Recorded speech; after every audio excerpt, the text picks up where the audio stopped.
Okay. Alrighty, let me get all this set up. That's weird. Stream Elements bot hasn't joined yet.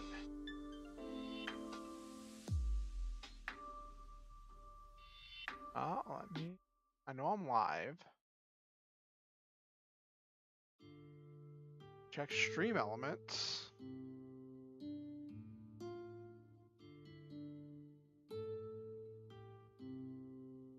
Oh, there it is. There it is.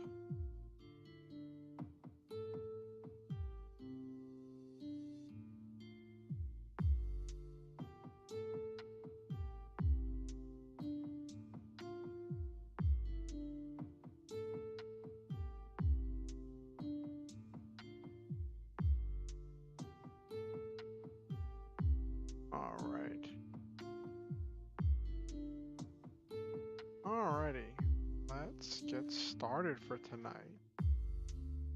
I think I've let everybody know I wanted to know that it was live. Annoying situation. Goodness gravy, do I have stories to tell this weekend?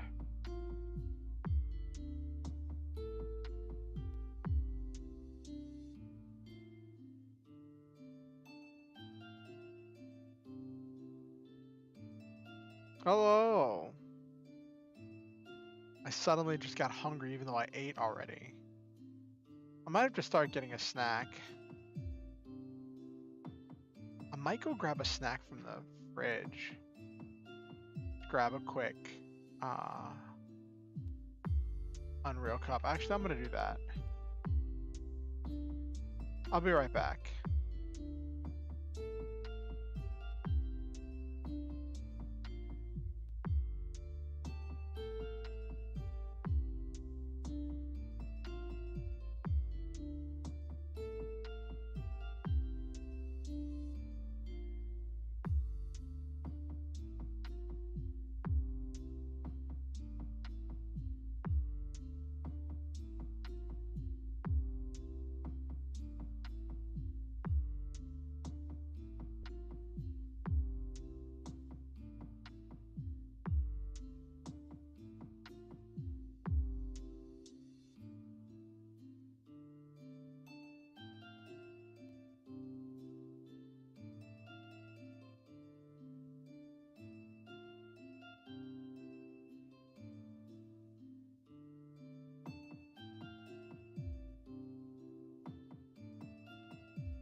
Hello, everybody.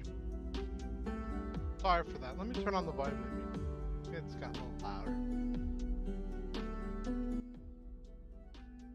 There we go. All right. Last thing. So I like to eat these things. They're called Unreal. They're these vegan peanut butter cups.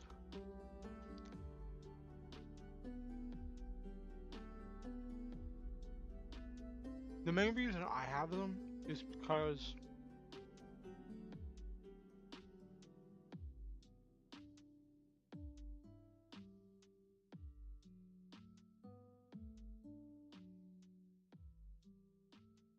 the store threw them out, and I have friends who do dumpster diving. And I just keep them in the freezer to maintain their freshness. Hey, wait, what? No, how are you doing? How was your weekend?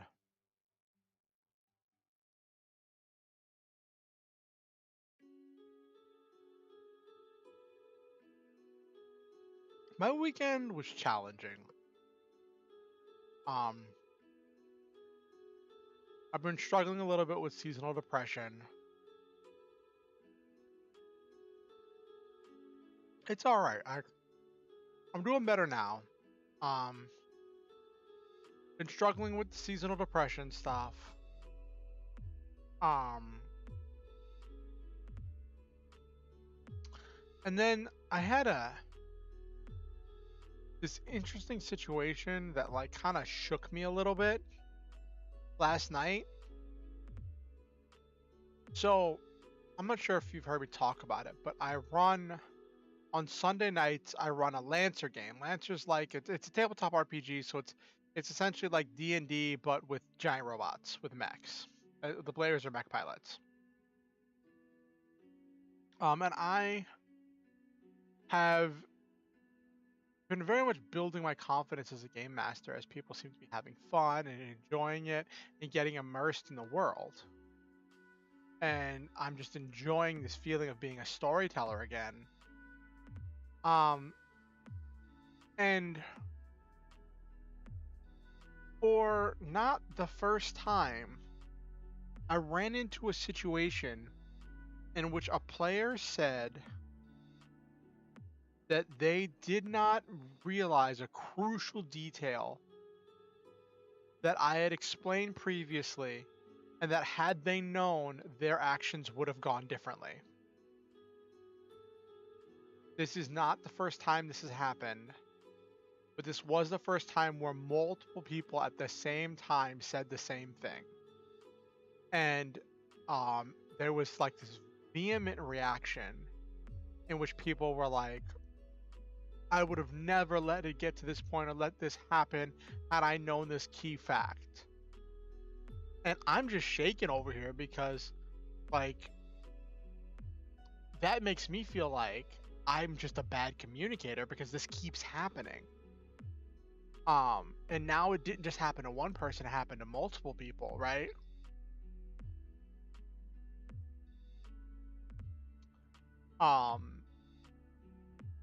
And then I had players talking about they wanted me to change the lore. They were like, hey, can we do a vote to change this lore to what we think it is? And I don't know if they were joking. I don't know if they were serious, but that just like shook me a little bit because that was like, whoa, like player revolt moment.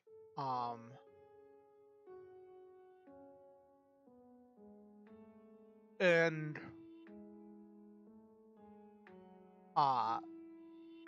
then the players started talking about what they were gonna do in response to this, and it was boiling down to finding excuses to try to execute one of my favorite NPCs, or to manipulate and essentially wipe out their entire personality.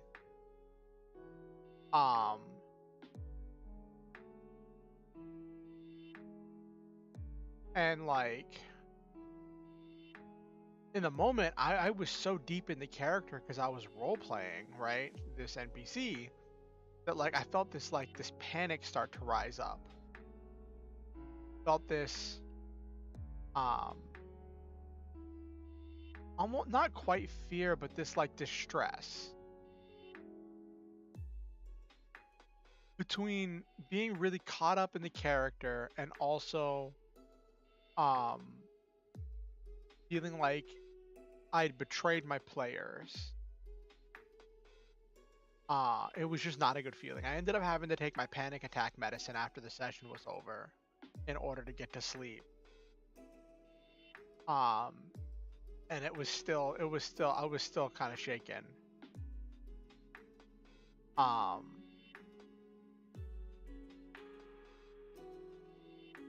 and it was this funny situation where like one of the players wasn't feeling well, so they went to bed early. They left the session early, so we were just role playing to end the session.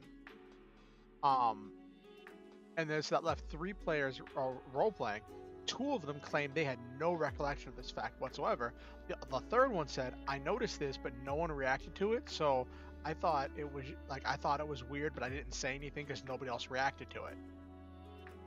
I talked to the fourth player um, earlier today, and they told me, yeah, they remembered me saying it, they just didn't really care.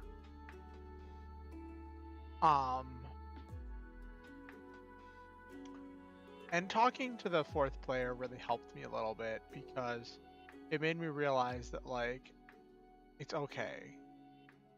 It helped me walk back this feeling of like panic and feeling overwhelmed this time.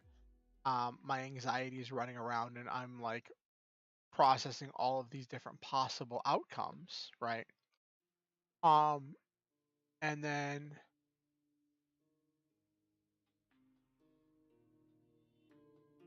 so I guess like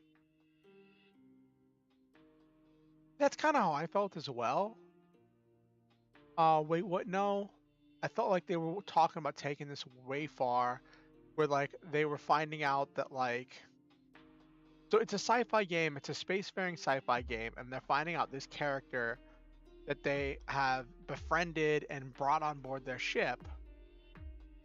Um, this character is what's called NHP, which is like a kind of alien made out of math, and um, she has been studying biology and created a body for herself out of plant parts and animal parts.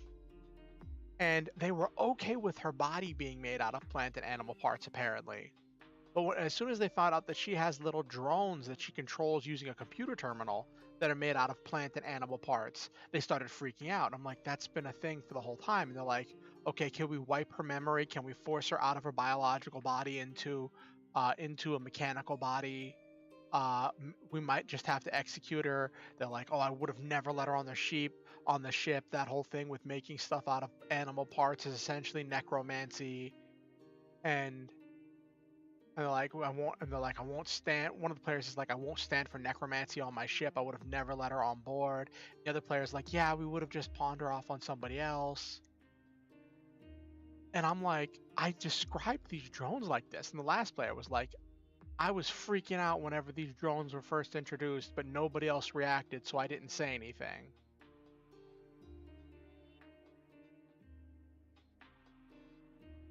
And like, this is one of my favorite NPCs. But I had to like take a step back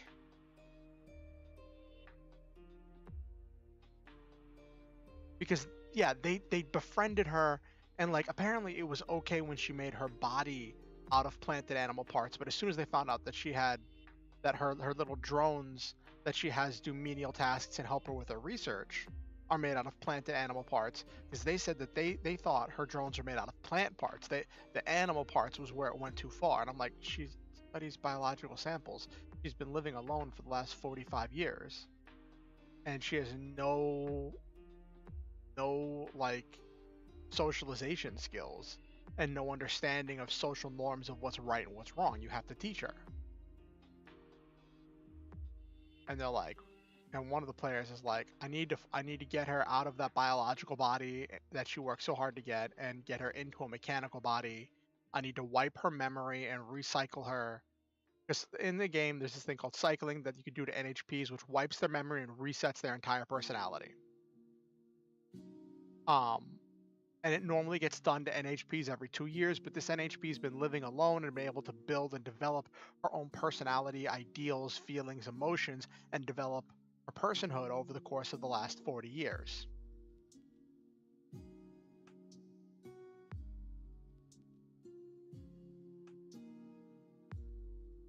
Kinda, yeah. Um, because the some of the members of the party are very freaked out by the possibility, like, and it seems so bizarre to me. And they're like, when we were talking about it, right? And then they're like, I just assumed that they were covered in fur. When if you described it, I wouldn't have cared. And then I'm like, so it's okay if they're beast and animal parts as long as they're covered in fur. I was like, yeah, then they don't look as horrifying. And I was just like so blown away by that for a second, because I was just like, okay, well, saying that the animal parts are covered in skin and fur would probably help with shock absorption and with temperature regulation anyway. So like, I'm fine with saying that the drones are covered in like fur, um, and that the muscle portions are covered in fur. And one of the players seemed to be like mollified by that. I think mollified is the right word. Pacified, I guess, by that. But the other player was just like, no, this is not okay. And I'm like, well, this could be a chance for you to like communicate. You could do great things if you work together. Like if they could direct this character's biological expertise into a different avenue, it could be wonderful what this character could do. I just don't know if it's going to come to that. And I tried to laugh it off because at the moment I was like laughing. Well, we ended the session before anything drastic was done. Most of the conversation we had about it was out of character and above table.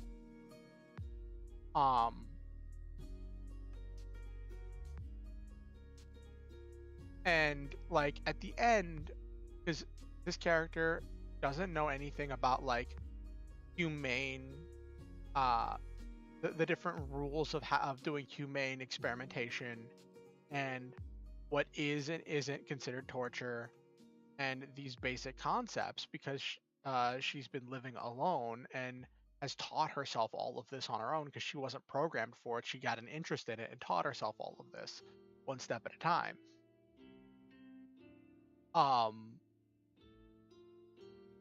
And whenever one of the players said, listen, we need you to not do this certain type of research, he said, okay, I trust you because I care about you. If you say that this is a bad idea, then I'm going to stop it. And I'm going to ask you before I do any other further experimentation on certain things. So I thought that would like calm things around. But the other player was just like, and here's the thing. I don't know if she was joking. I couldn't tell if she was joking or if she was serious. And I didn't know how to ask that because I was just so lost in the moment because I was so taken aback by that reaction.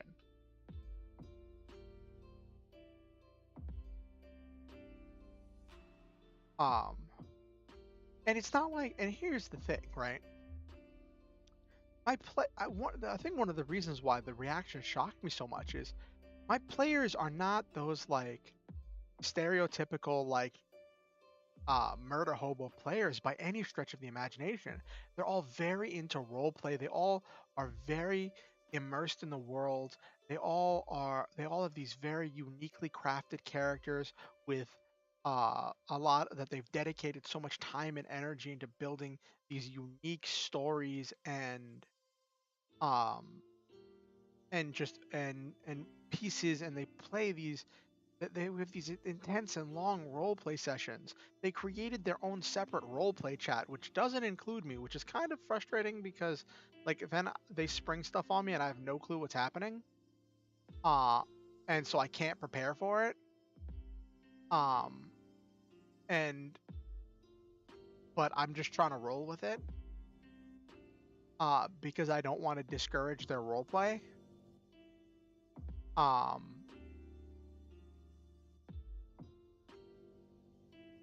and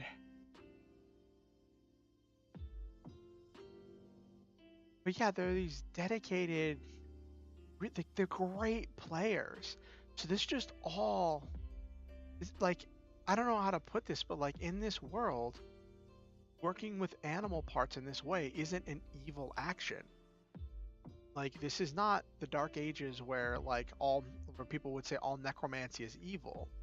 This is, it's just another science. Like biological drones are just another type of science. And I guess I might have to go over that with my players.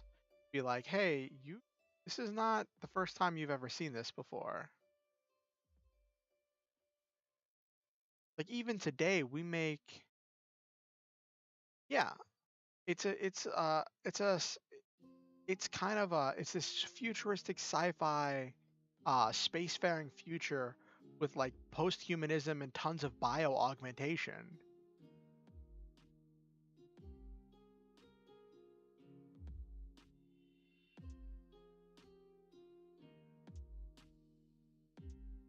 And like, I don't know, I'm hoping that player was just joking. Like,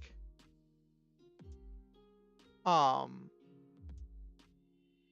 hoping it doesn't come to that, but I had to sit down, I had to look at, okay, for the sake of my anxiety, I had to process what is the worst case scenario. And try to be okay with that, right?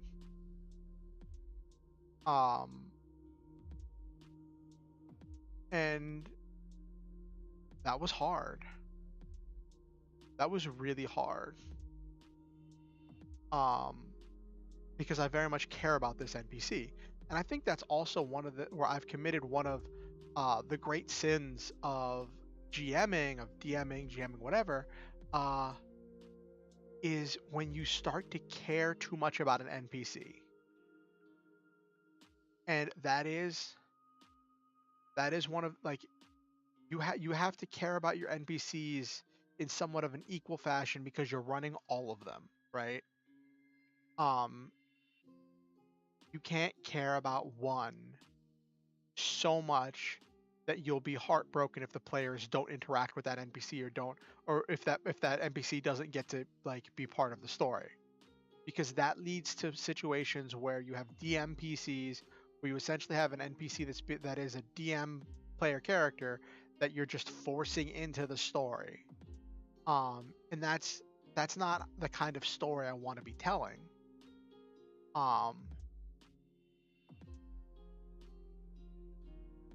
So like, yeah, I think when I talked to the fourth player about it, they'd mentioned that like this is probably going to cause some division in the party, as some people in the party are going to be against this, some people in the party are going to be for this, and it can lead to some great character interaction. But like, I'm not a big fan of party conflict. I prefer for there to be a situation where like if two people in a party are in conflict with each other, that we have some kind of an agreement.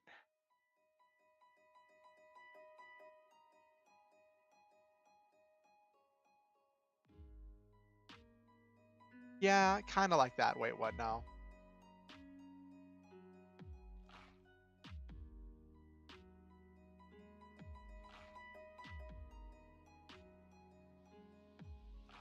What I kind of resigned myself to is that, I guess the way I had to make peace with it is like, if they kill this NPC, I'm giving this NPC a sad death scene. I don't care. I don't care how much I have to, um, how much I have to BS things. Um, if the players kill this NPC, I'm making it sad. That is my prerogative. That is one of the few times I will invoke DM's prerogative there.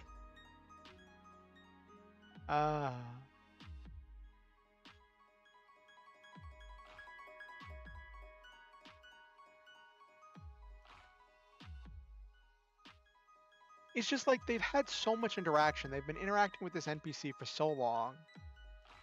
They've built all of this trust and all of this care and emotion and this responsibility, and they promised to show her the stars and to take her on wild adventures, and they offered to take her like originally she was going to give up all of her research, but then they're like, hey, you can take your stuff with you when you leave, right? After she got her body built.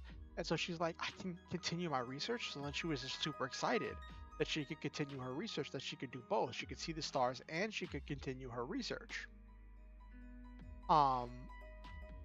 So like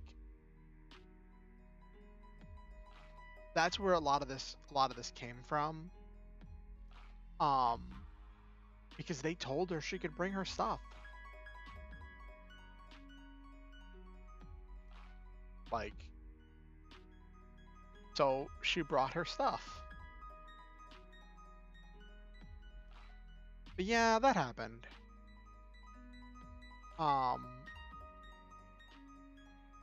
It kind of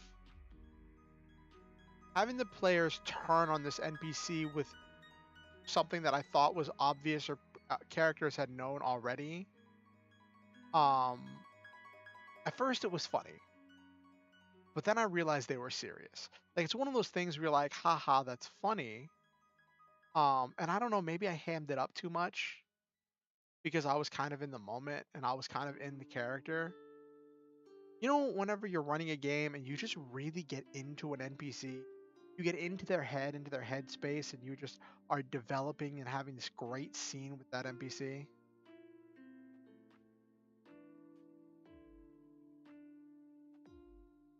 Yeah, that's also true. And also, depending on how they kill her, things could get very violent. I don't think the players know how violent things could get.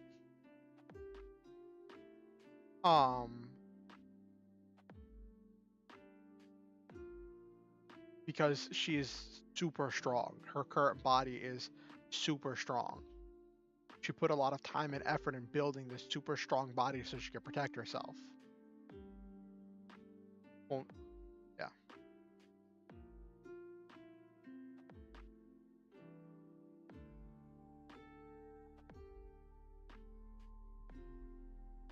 But that's just been really heavily weighing on my mind all day as I've been just trying to process and like figure out what I'm gonna do about this. And just feeling lots of stuff. Like I said, I start like after the session. All right, no problem. Wait, what? No, I'm probably gonna get started writing here soon, so that's fine.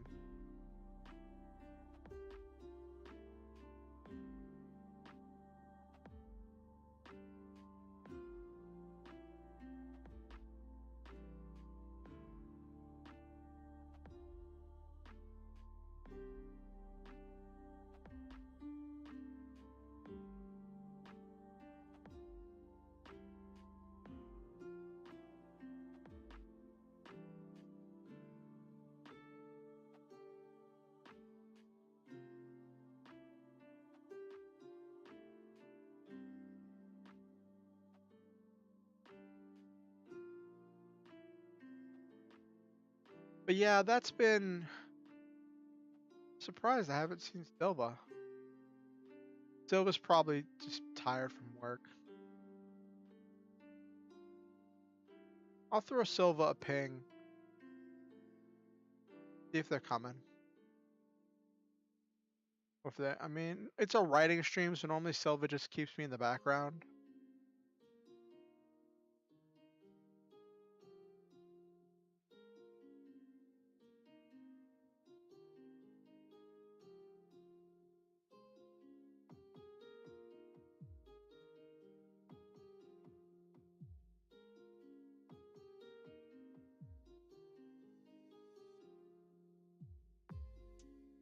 Welcome back. Wait, what? No, I'm getting ready to switch over to the writing screen in a second. We're working on some notes and some ideas. What'd you get to eat? What are you eating tonight? Wait, what? No.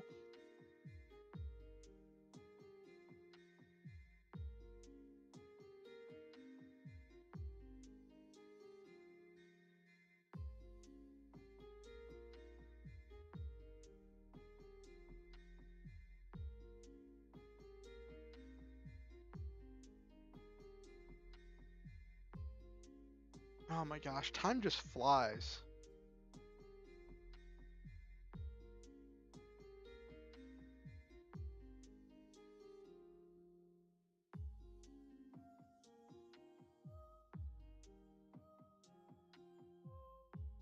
Macaroni and hot dogs, very nice. The classic.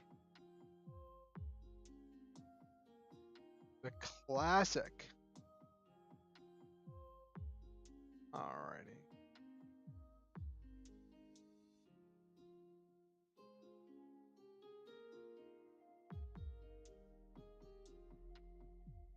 Do you put any sriracha or anything to dress it up?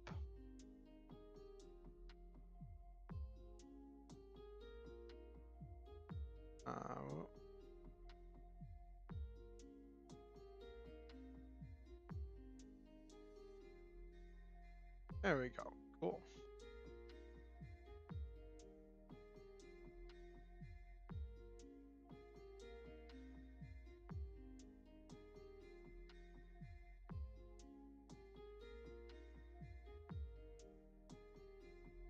Just mix it together. Hey, there's nothing wrong with that.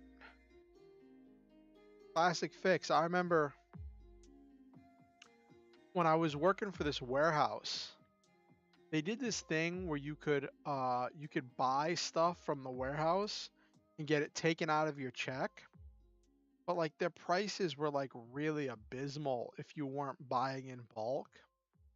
Because they were a supplier to like corner stores and stuff, and they had special deals if people bought stuff in bulk. But buying stuff individually, their prices were just atrocious. So it was always more expensive than like going to Walmart. But like if you needed something and you couldn't wait for your check to come out, that was just the fastest way to get stuff. I used to get hot dogs and rice, or hot dogs and like I don't think we did bread. No, I don't think we did bread. So I would get hot dogs and rice and like I think slices of cheese, and I would make the rice in my rice cooker. I miss my rice cooker. I need to get a new rice cooker. And then cut up the hot dogs in there and then just have it with cheese.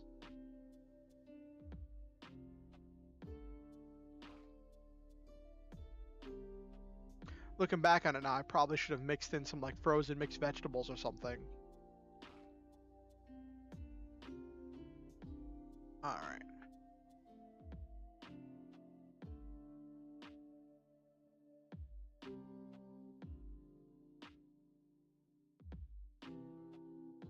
Okay.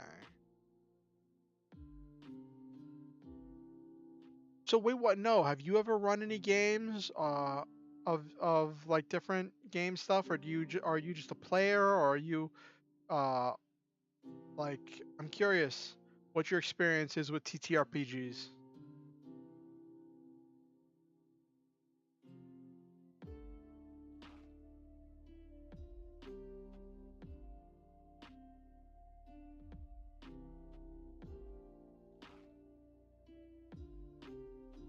So I'm finalizing a few things in my notes.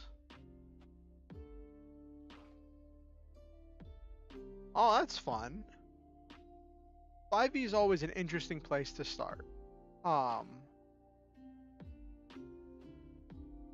Because it's got so many different pieces.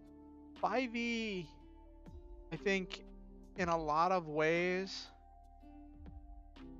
became more of an engine than a system in and of itself. In that it has so many ways that it can be homebrewed and modified.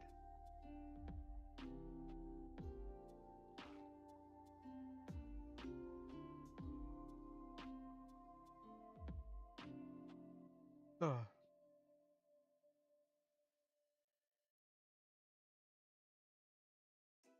Hey Nabaru, haven't seen you in a bit. How are you doing? I'm guessing you got caught up reading some manga.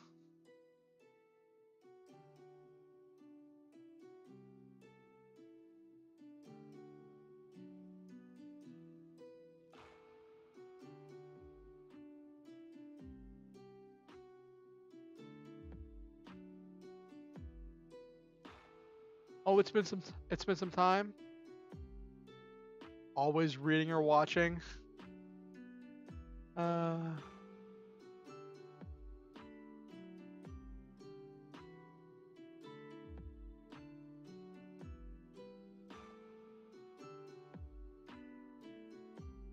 yeah, being a dungeon master, it's definitely fun. It's a unique experience.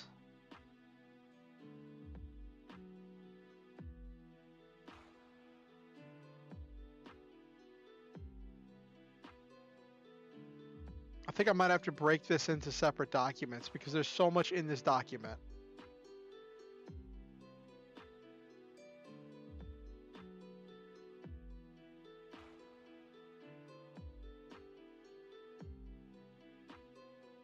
We're going back to the airship story because I want to get this written. Because having this written is going to be important to what I can use for the Doomsday Seed.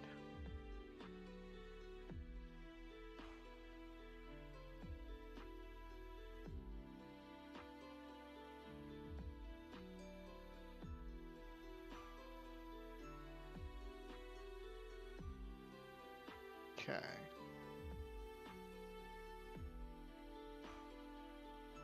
I'm just going over my notes right now, and what I want to do is I want to flesh out a little bit more of Roja Crucius's plan, because I feel like it's kind of a flimsy setup here, and it might be a stretch too far. So right now in this story, the villain's plan is to set off a massive bomb that will somehow only wipe out humanity. And have themselves living in bunkers with their loyal followers to come out in the aftermath and build a society that is built from the ground up for them to exploit. And I'm just wondering, like, there would be so much. Hey Silva, thank you for the lurk.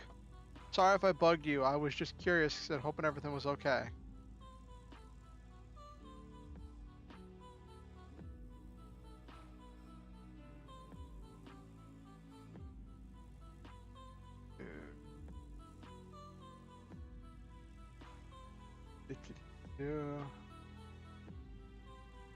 It was also really bizarre.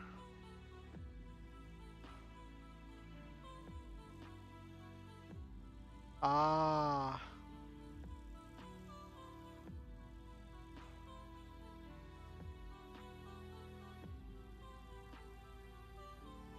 Yeah, that's kind of where I'm going with it.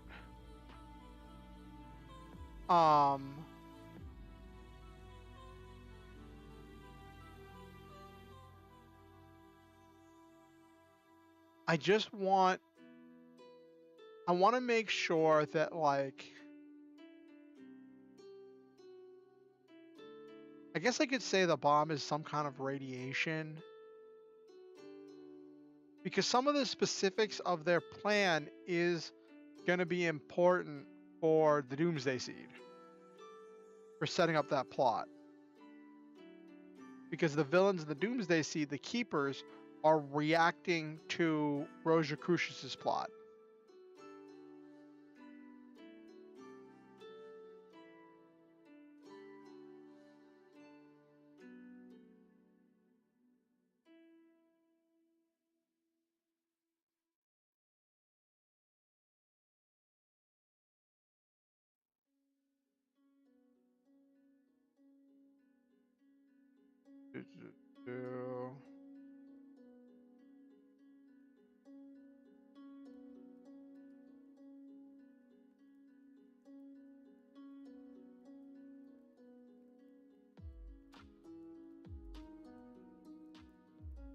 That's true.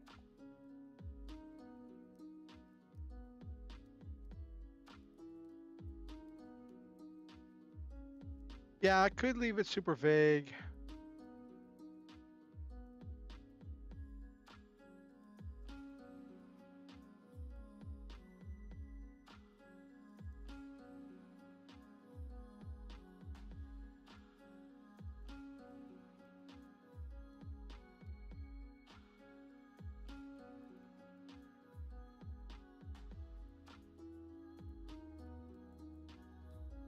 Uh,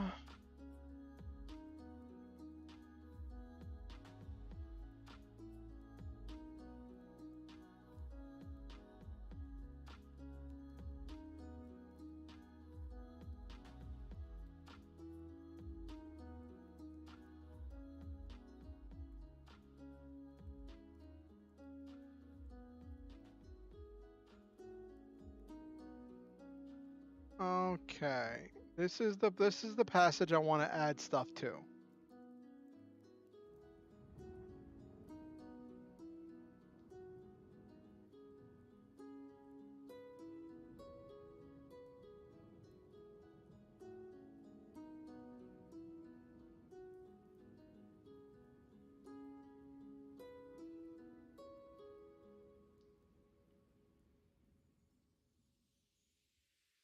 Okay.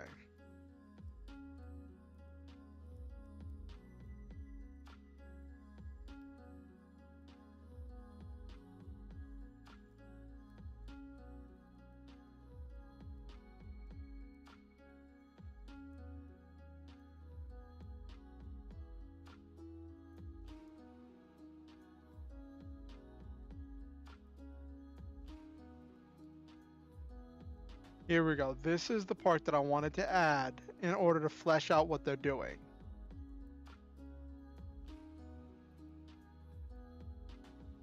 There was one other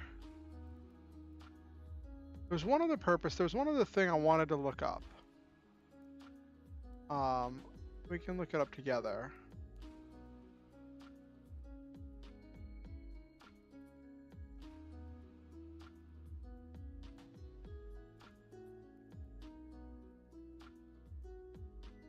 But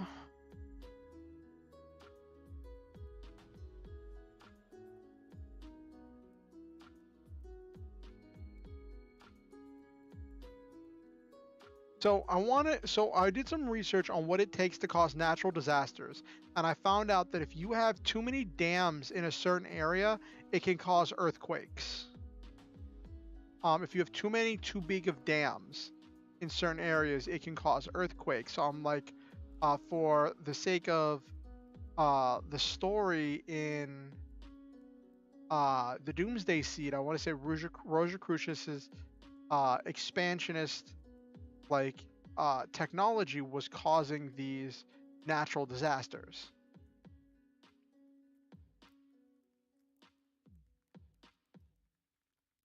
So it's mainly for storing water. Okay.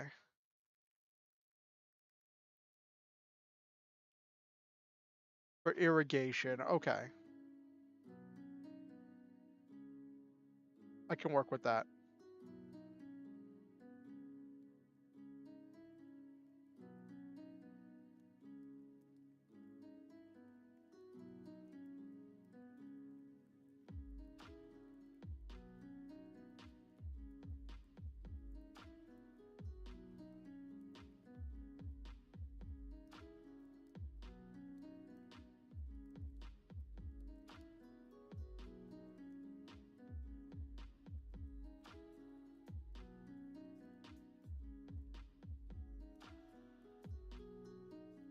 Okay.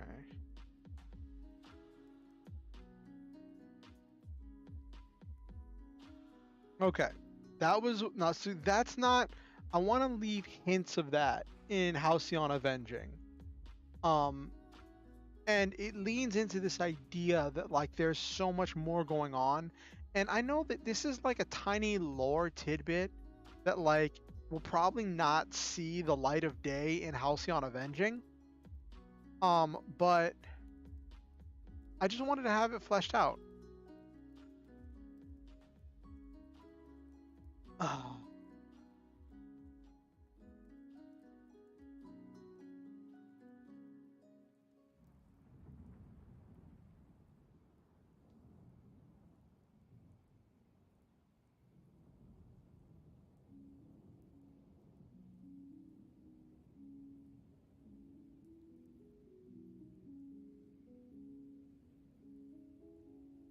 Doo-doo-doo.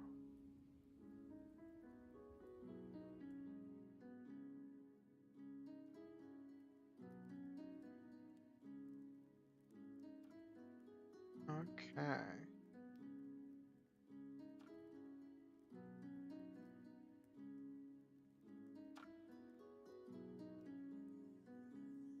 Is there anything else I wanted to set off here?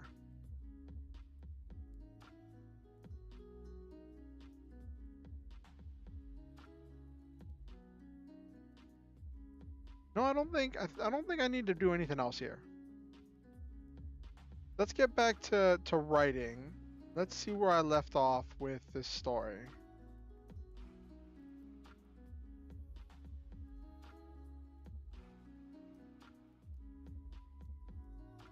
So I left off. I was on chapter 4, where you ends with talking about direct action.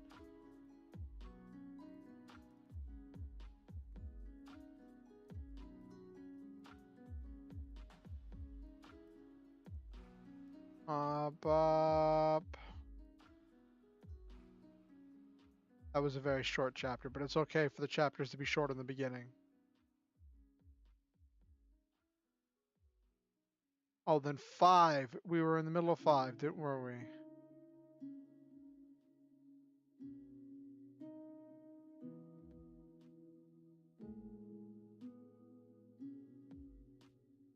Oh, how far am I into this?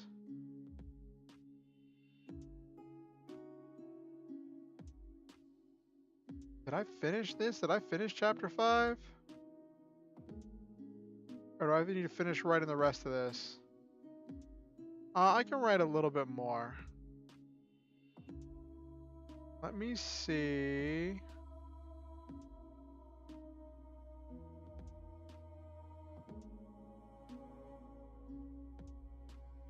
What my outline.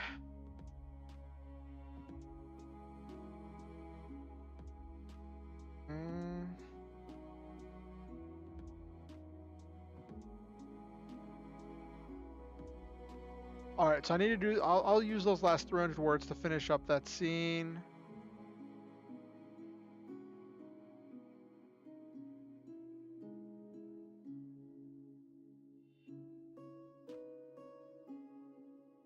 Okay.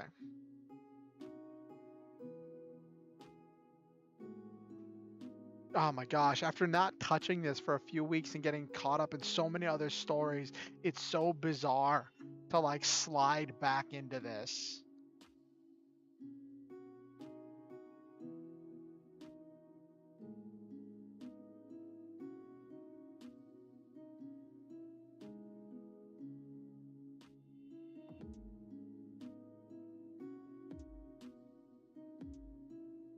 Okay, yeah.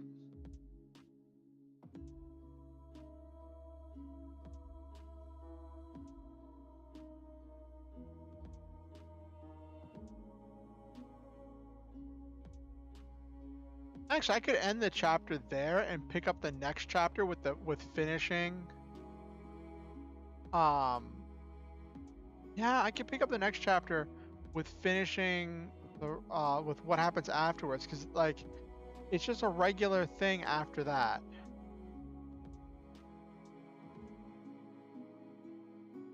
Oh right, because the first mate Almond had sabotaged the bomb. That's what happened. Okay.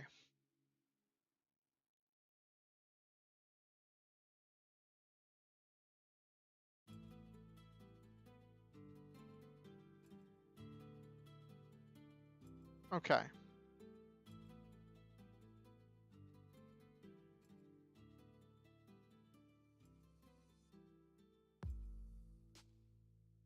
Yeah, something like that.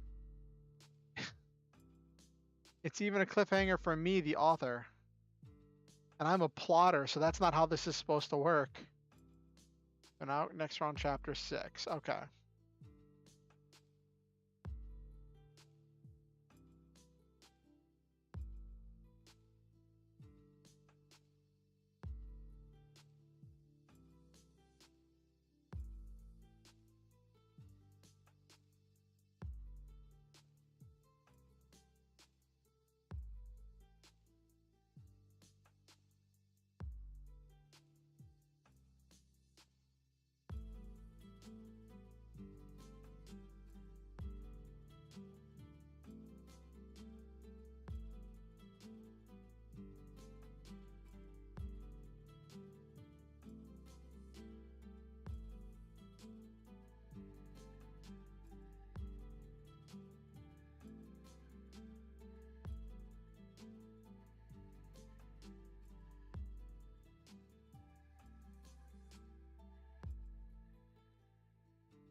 Right, because the entire thing with Almond was that Almond wanted to send a warning.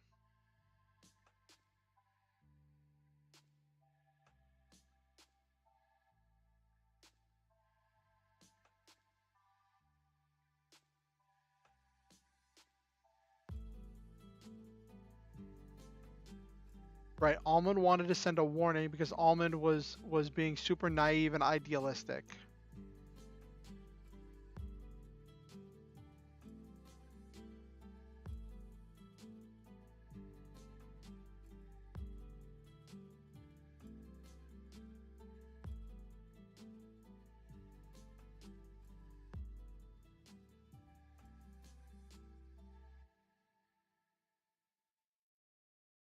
Mhm.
this is what I mean about like using. I'm gonna use the newspaper as a tool to spread these like world building lore bits.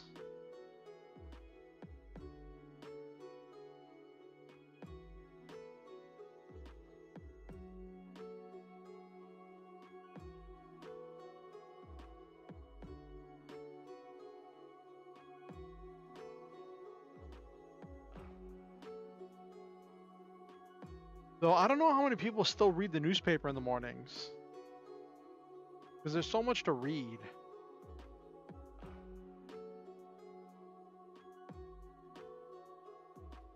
But I guess in this world it's more common.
Okay.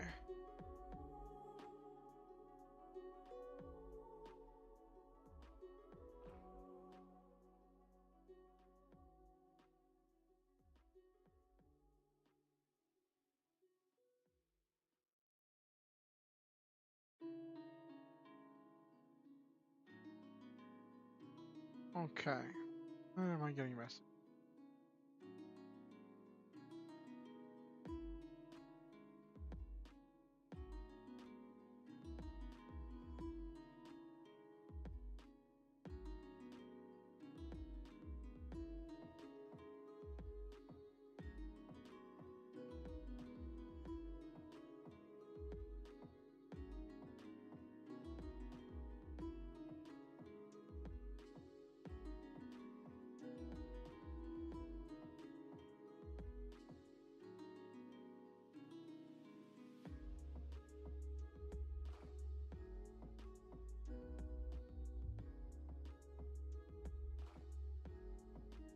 This is also seeding this thing where he's still thinking about his future. He's still thinking about his goals and on hopes and dreams for the future. And he's so confident in their success that he's still making plans for after all this is over.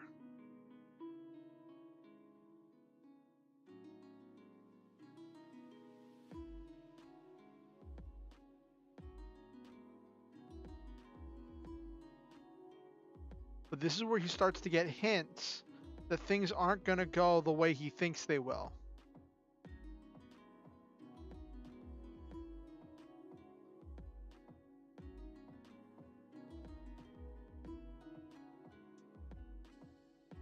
Okay.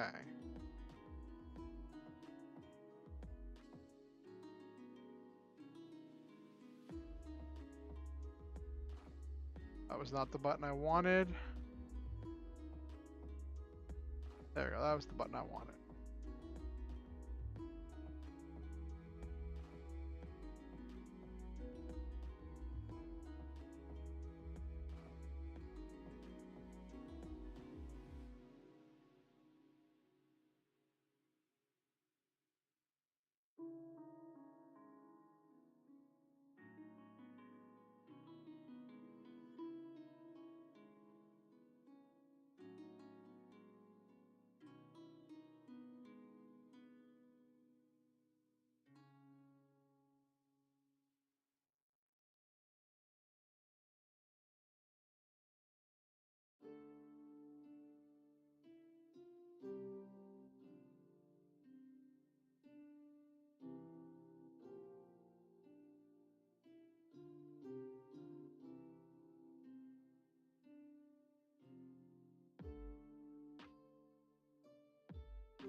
Okay. So here what we're doing is we're also making reference to the whole thing 2 chapters ago when he was delivering to use to Fake's coffee. Um and there was the whole situation uh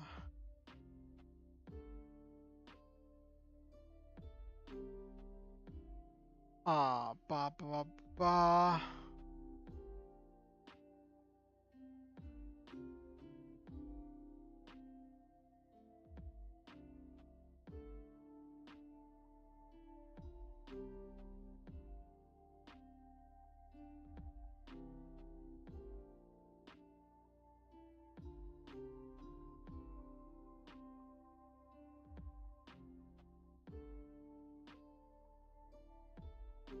uh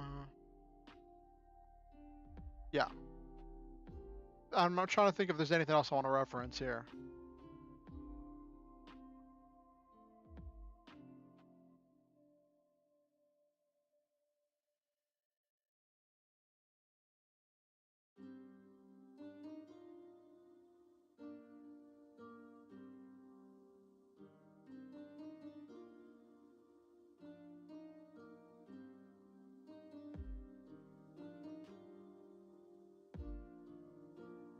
Wait, actually, let me check this. Yeah, so they had the meeting, then it was the next day. Okay. So it's been 2 days since that delivery. I'm trying to keep track of time as it flows.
Okay.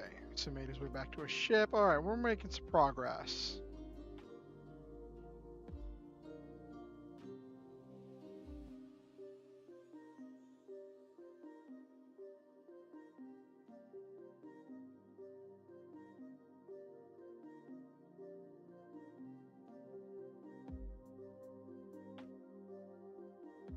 Right now.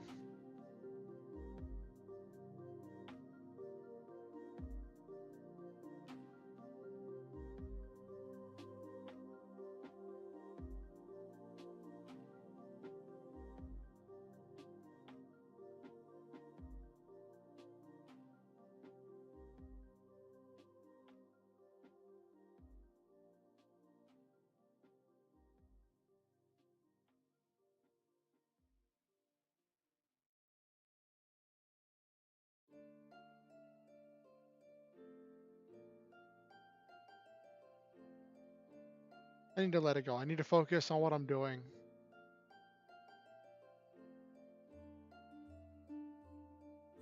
So I had, I don't know, I don't think you were here for this, Nabiru, when I was talking about a situation that I had happen when I was playing Lancer, when I was running a Lancer game this weekend.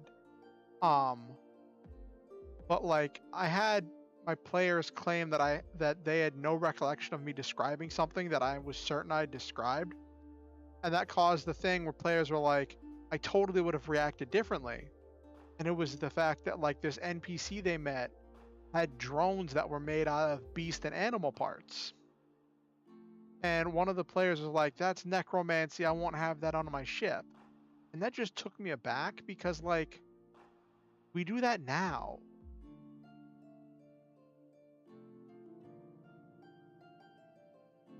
Yeah, hindsight. And it's like I was certain I said it, but then it came up, and one of the players like that would have. Well, two of the players were like that would have completely changed the direction we would have gone had we known. But like, there's part of me that wants to be like, it's science. And like to start linking actual studies, actual science that we do now, where like there are actual biological machines made out of organic materials, like frog cells being used to make small machines, uh, other things made out of DNA. Like that's where I got the idea. You know what? It's gonna bug me if I don't do this.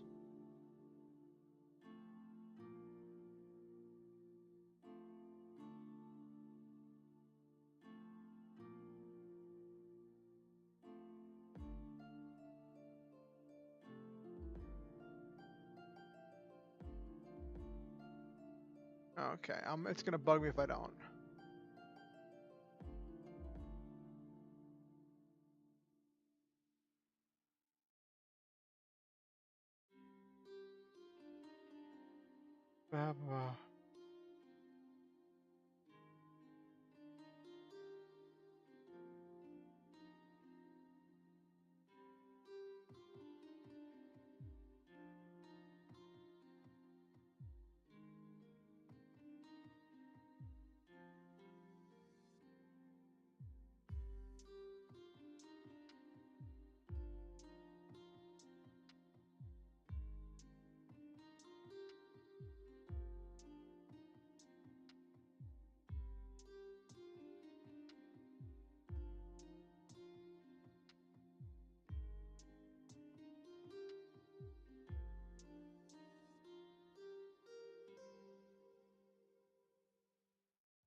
Okay.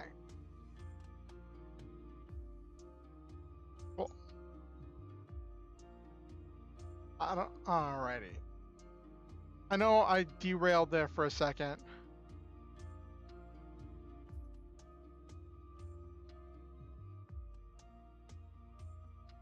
Yeah, reacting in the moment was important, and some of my players were like, had I known that she had drones made out of biological machines, um, we would have never befriended her. We would have never worked with her at all. We would have never interacted with her in any way, shape, or form. And I was just like, what? There. All right.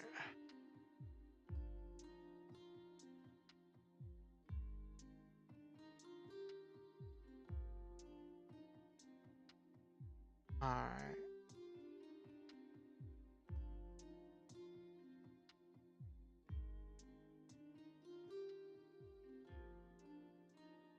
Okay.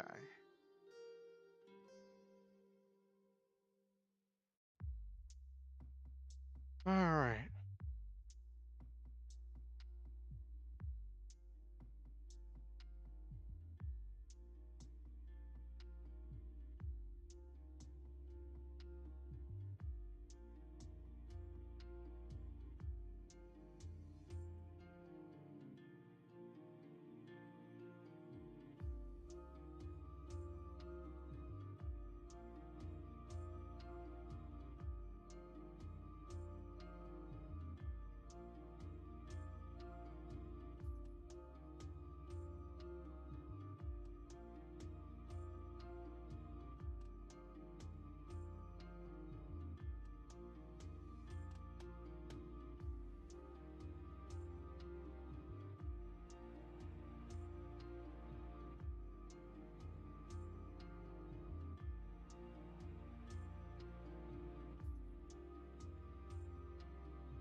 I'm sure there's another like term for retracting the sails, but I don't want I don't expect my readers to know it either. So I'm not really gonna mess with it right here. So in this instance, Hazel's getting pulled over where he's gonna get searched. And because that's the whole thing in here, is Hazel realizing how dangerous things are because he almost gets caught by a search.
Okay.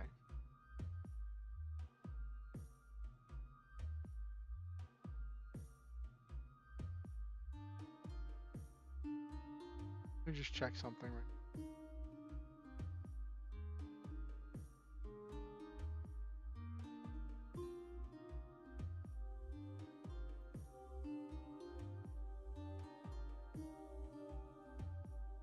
Yeah, port, starboard, stow. Yeah, I don't want to. So, one of the things I picked up when I was doing some research for my writing, I was reading this thing about doing fight scenes. And it talked about how you want your scenes to be punchy and you want them to flow. And the writer said, um, they learned this term for sword fighting for fencing, right? I think it's like riposte or something, riposte or parry or something. And they realized that while that is the correct term for what they were describing, the way the character was blocking the attacks, they didn't want to pull the reader out of the scene with a word the reader didn't understand and have the reader have to go Google it or look something up to figure out what that meant. So they just used the word block. They just used a simpler term, which while it does kind of dumb down your prose a little bit, I think it can make it more accessible to the average reader. Because your average reader doesn't know all of the sailing terms. So in this instance, what I'm describing is retracting the sails. I think it's called like trimming the sails or something.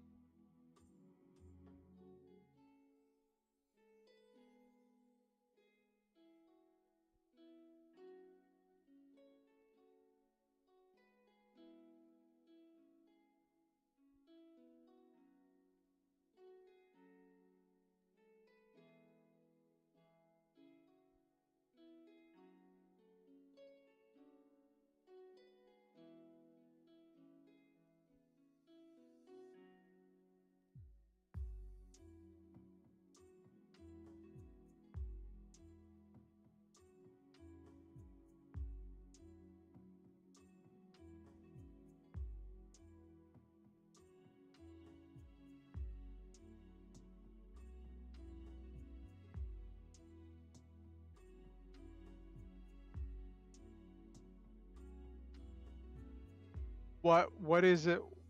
What is what is it, Nabaru? Does trim the sails do something completely different? Did I just did I dodge a bullet from using completely the wrong term, Nabaru?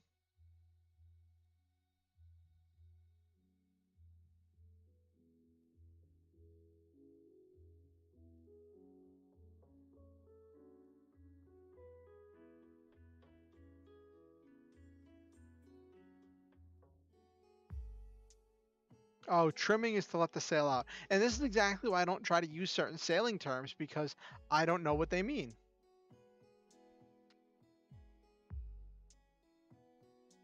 I shouldn't run into this problem nearly as much when it comes to the card game story, just because I know a lot more of card gaming terms.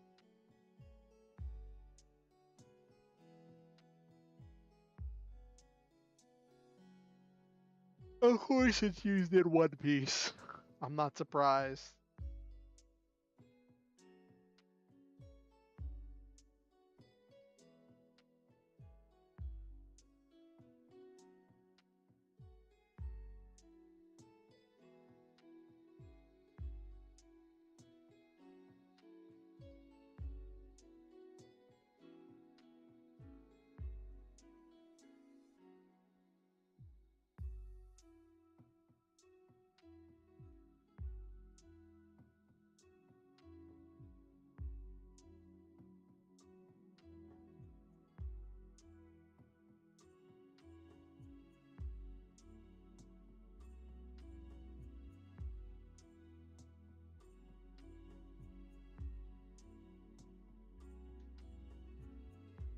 Oh goodness.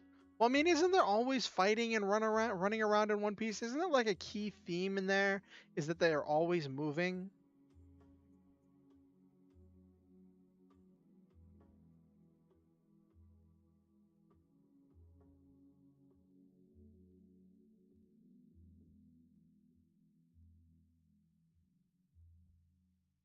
What in the world just happened?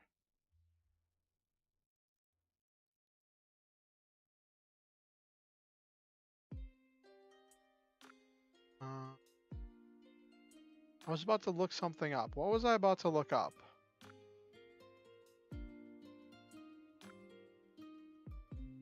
I feel like I was about to look something up. I don't know what I was about to look up. Oh my goodness, this is so bizarre. Oh, I know what I was about to check.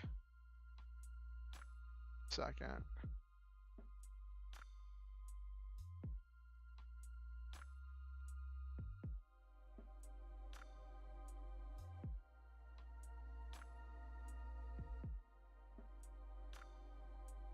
Yeah, okay.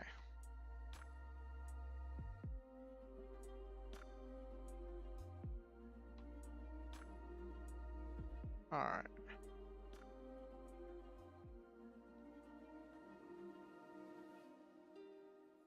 But yeah, isn't that a key part of One Piece is that they're always on the move, they're always going, and they're on some kind of a quest?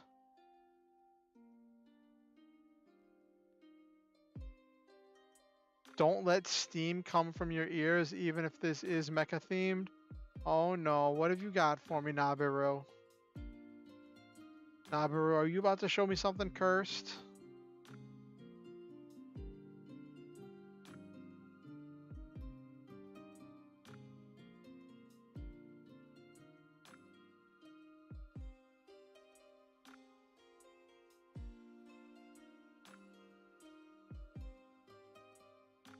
Oh yeah.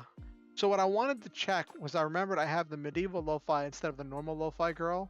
I wanted to check to make sure that I put in the description that the music was provided by medieval lo-fi. And I'm sure it was, and I'm probably sure I checked it. But when my anxiety kicks up, I need to know for sure.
So I'm thinking I want him to get away because of officer negligence.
Okay. So this one I think is like it's kind of like leaning into the fantasy a little bit.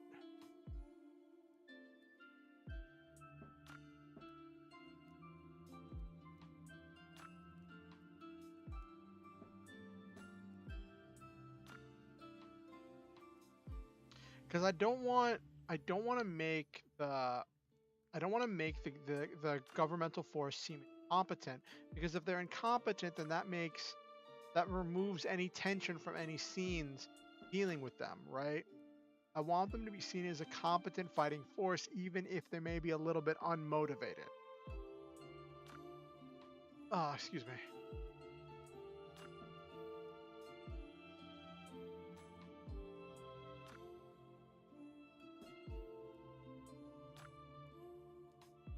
What's unique, Nabiru?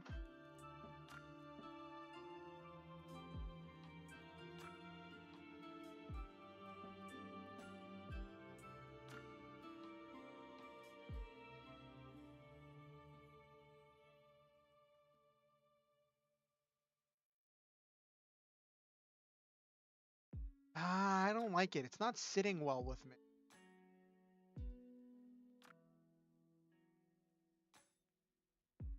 See, I am aware of that trope, Nabiru, but I'm not a big fan of that trope because I feel like having competent villains adds tension to the scene and makes the things uh more more tense and powerful. But I don't like how this goes, so I'm gonna rewrite this.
Competent smart villain is quite hard. It's balancing act if you have a competent smart hero. Yes, that's exactly true.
Okay, so I like this better.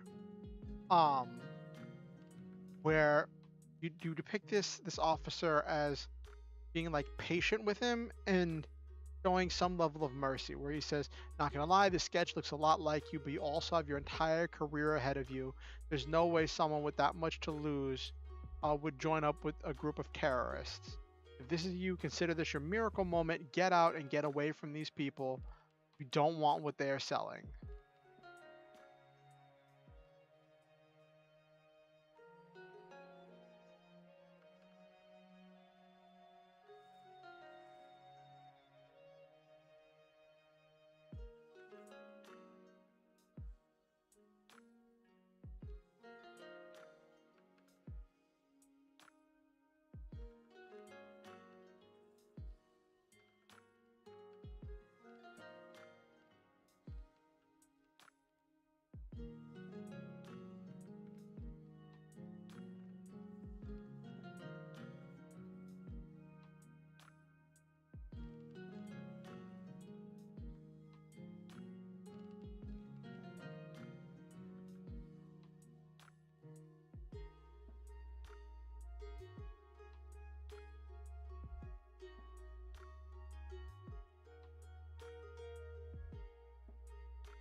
Okay. I like that better.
Okay. So this is, well, of course, his first thought is if it's Almond, right? The person who got arrested last night.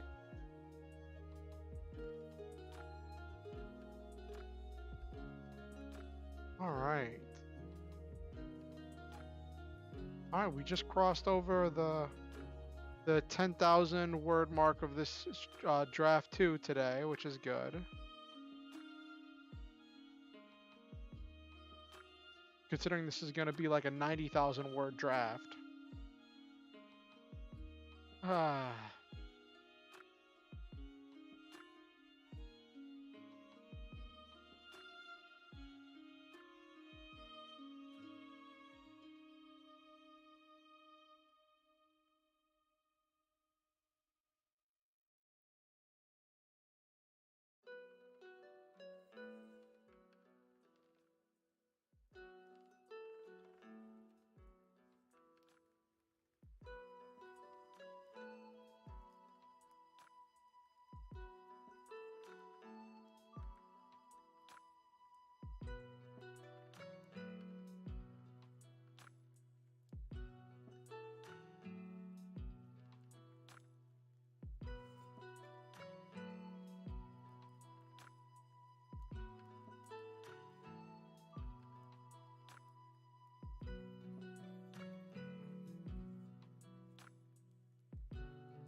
Okay, so this is where he's starting to like kind of delude himself into thinking that it's okay.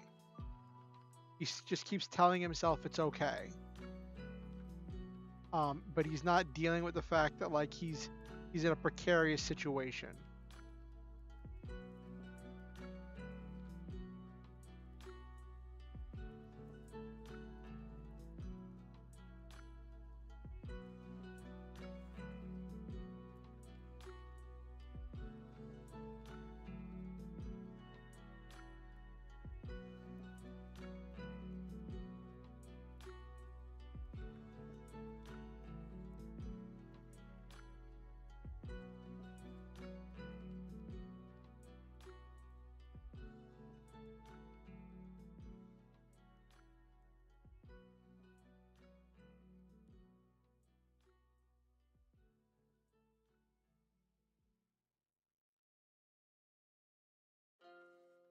Okay.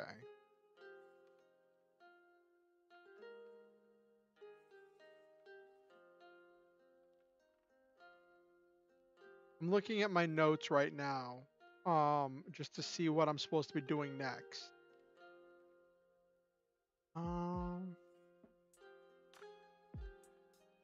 so we're on chapter 6.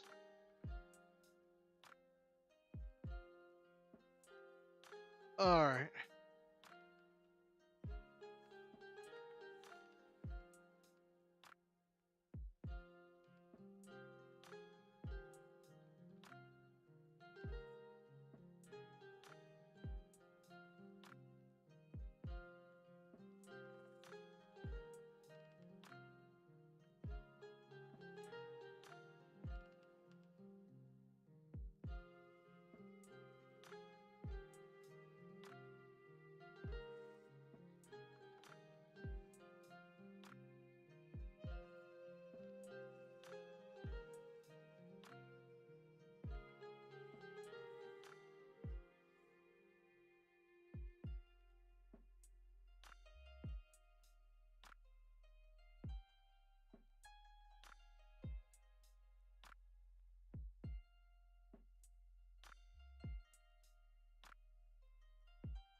Hmm.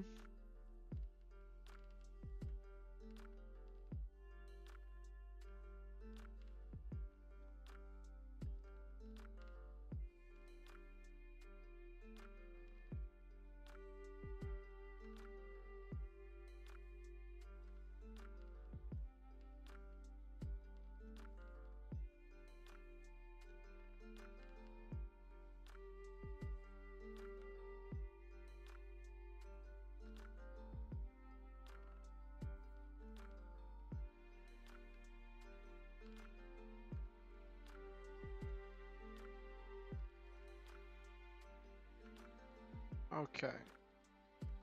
So this is like combining like shipboard delivery with what I know and have experienced from warehouse work with box trucks. His ship is essentially a big box truck.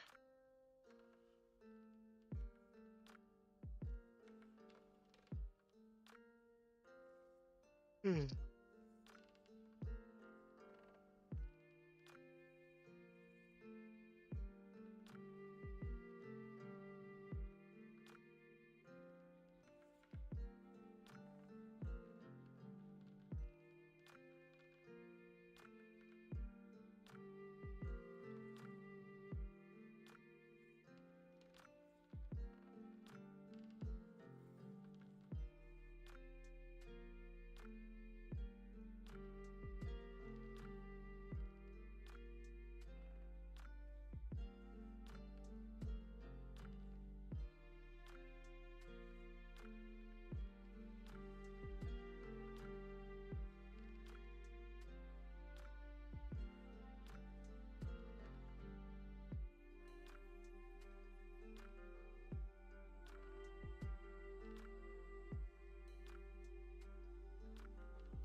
What's a good flower name? Random flower names, ahoy. Let's go back to that random generator to generate a random name for the person who pulled over Fern.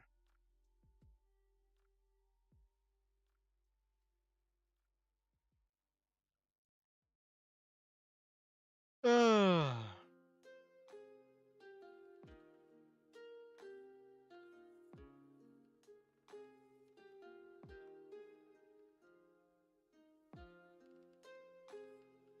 Fringe flower. We'll go with that one because that one looks cool. I just did a random generator. Just popped up. One of the first one was Fringe flower. We'll say her name. The person who pulled over Fern was named Fringe.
Alrighty.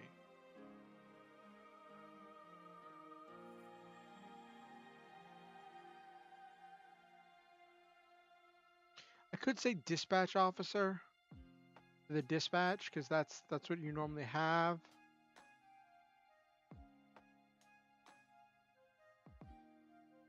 We'll say office workers.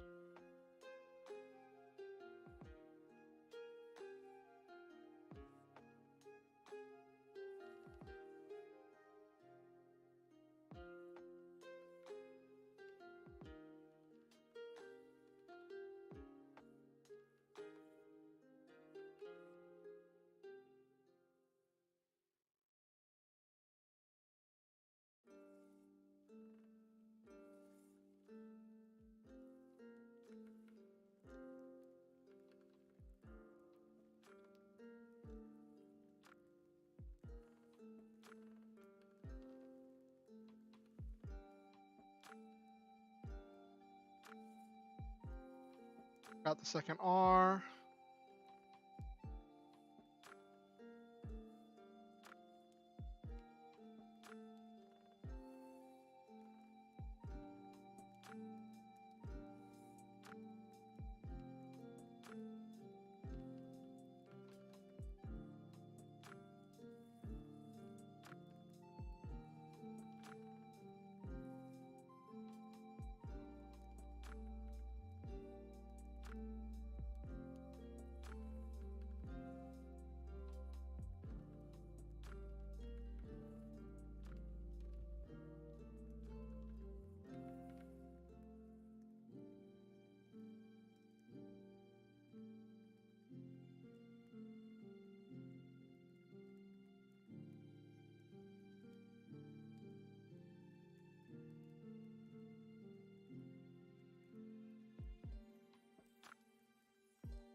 This is also leaning into this disagreement between Hazel. I got the L there. I typed this so much. You'd think I know how to say his name in my sleep.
Okay.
This also is where we circle back around to Almond to talk about what's going on with Almond.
All right, how many words have we got done tonight? I think we've got at least 1,000 words done.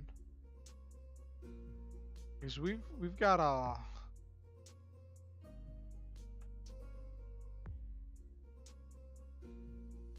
many words have we got done tonight? 1,500. Okay.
Okay.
So this is where Hazel's like stating his dedication to the cause and that he's so devoted to what they're after.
All right. So this is where the question gets posed to Fern of if she's in this or not. Like Hazel has had this moment where he's expressed his dedication to the cause and his acceptance that like if the world gets destroyed, he's nothing left to live for.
Okay, I think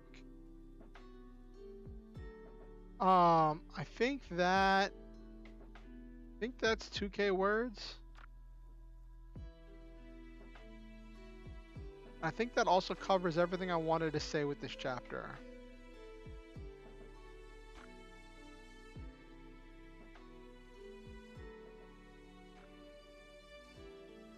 $18.54, that's fine.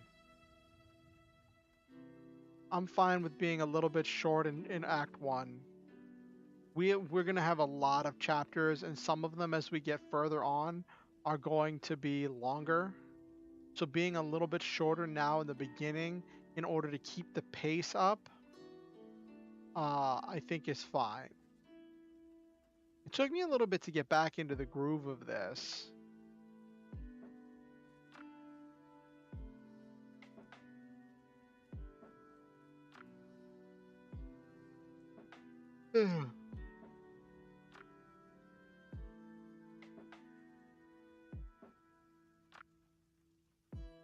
Also, I like leaving some things unsaid in order to create this, like, someone described it to me that, like, by leaving some things left unsaid in a scene, I can refer back to it later in a flashback in order to reveal it for character development. And that's definitely a tool I want to try using moving forward.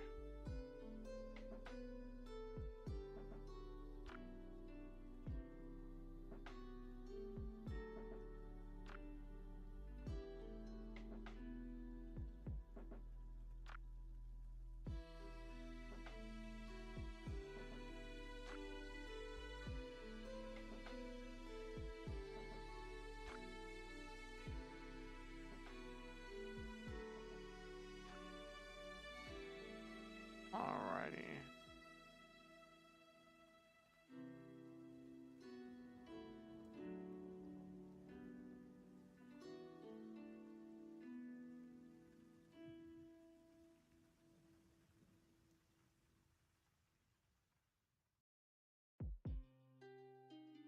Okay.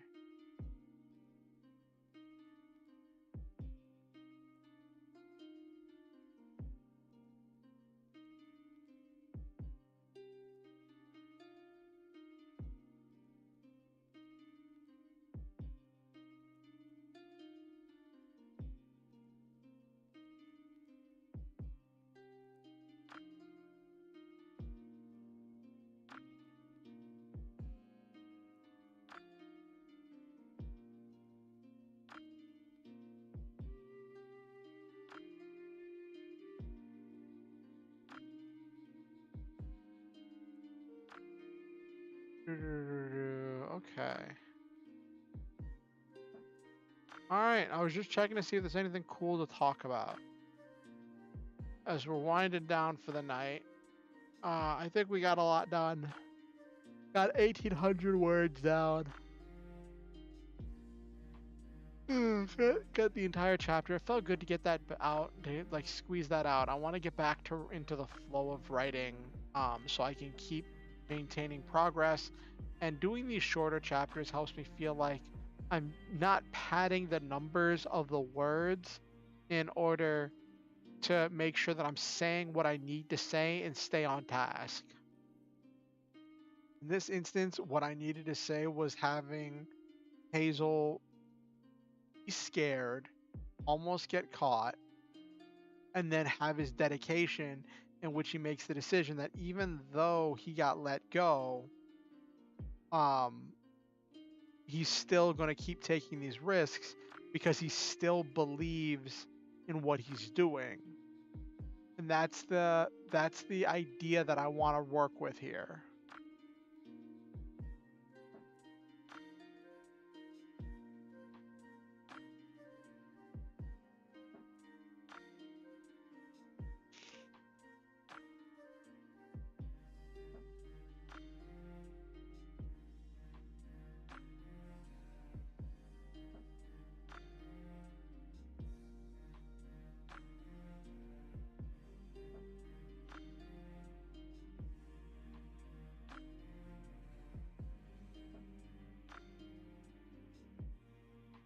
Okay.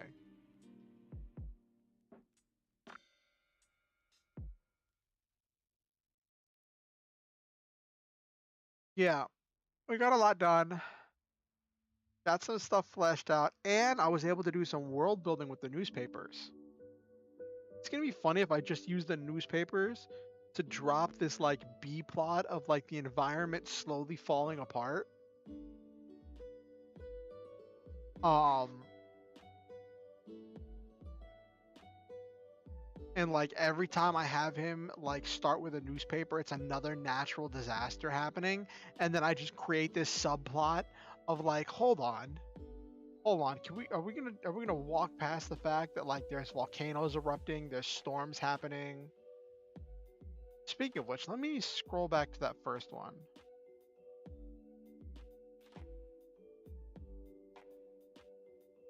Yes, exactly, Nabiru.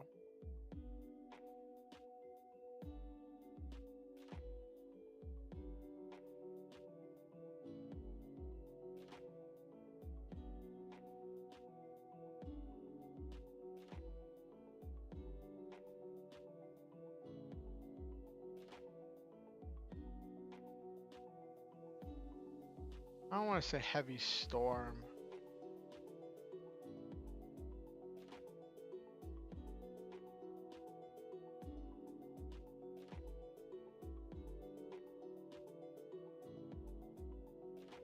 There we go. Massive superstorm. There we go. Cool.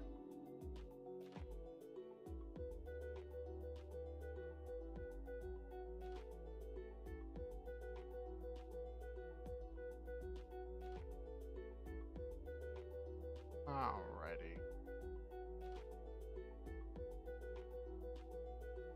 And that's the idea I want to go with here.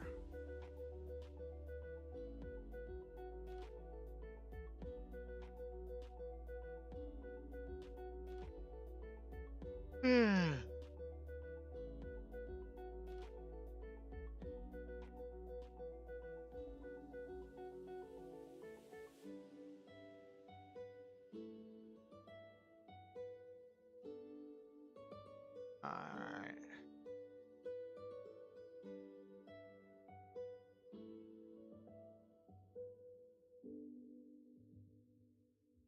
Alright, we're just checking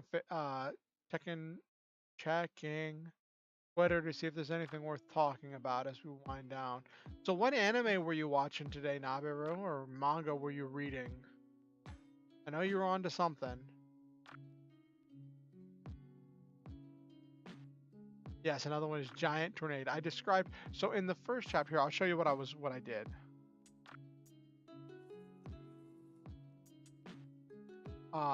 What I did in order to set this up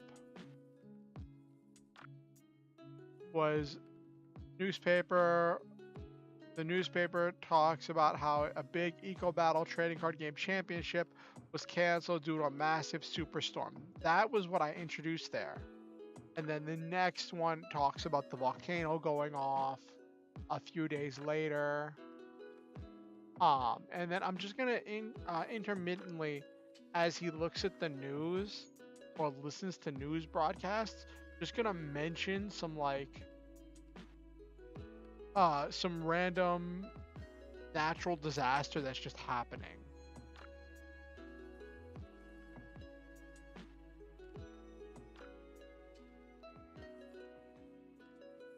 And I just want to lead into stuff like that. Whoa, whoops. Sorry about that. I hit the wrong button.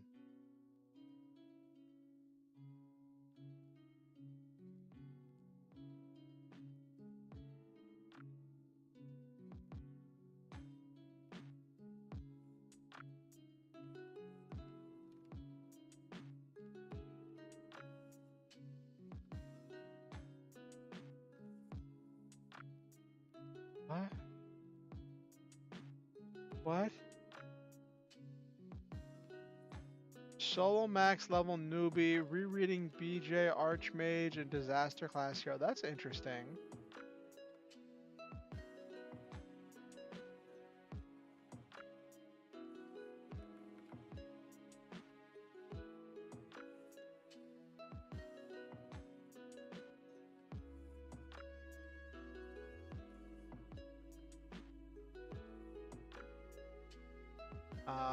Oh, So this is funny. A there's a bot that like announces on Twitter whenever somebody famous follows a Hololive person, I guess. I don't know. I have no idea what this bot does.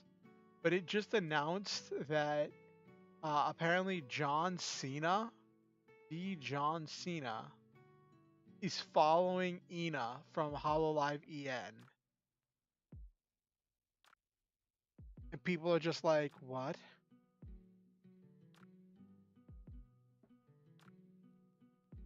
It could just be like because she's just popular and it's just a random thing, or he could just be full on Takodachi. Like I don't like we don't know at this point. Like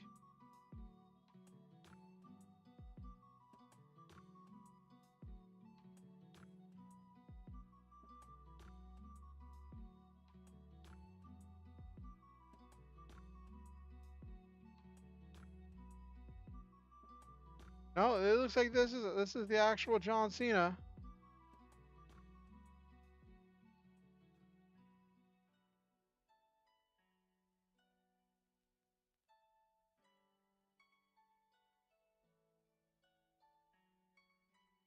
Yeah, this looks like the actual John Cena.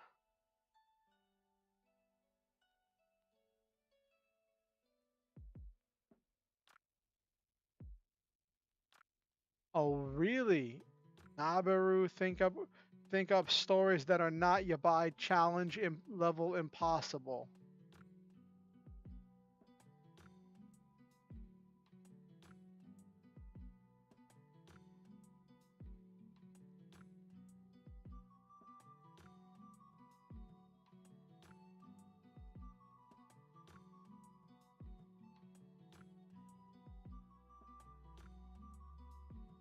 Imagine trying to make a story of a D&D session full of illusions. Ooh, that would be interesting, Nabiru. See, I think illusions,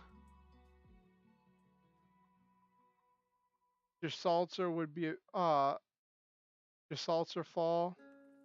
We're using what's that? I've never heard of that. Let me look that up. Gestal.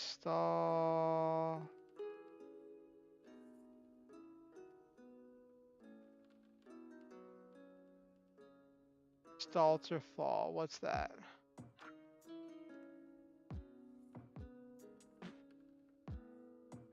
Too much, it loses all meaning. You may even forget how something common is spelled.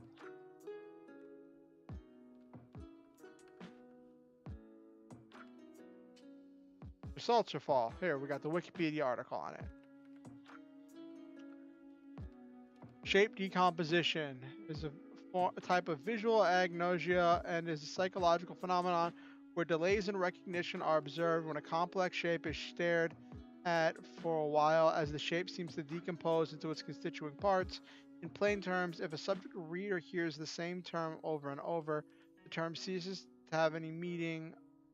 With regards to kanji, the study has shown that delays are most significant when the characters are the same size. When the characters to recognize are of different sizes, delays are observed only when they are of different patterns. This also falls also been described as a phenomenon where the output signals from the brain go beyond their expected range. Something so much it loses all meaning, you may even forget how something common is spelled. I think I've dealt with some of that sometimes, and having spell check has been a lifesaver for me. How would that interact? Like, how would that interact with a D&D story involving illusions, Nabiru? Would you have Desalter Fall be one of the illusions that's used?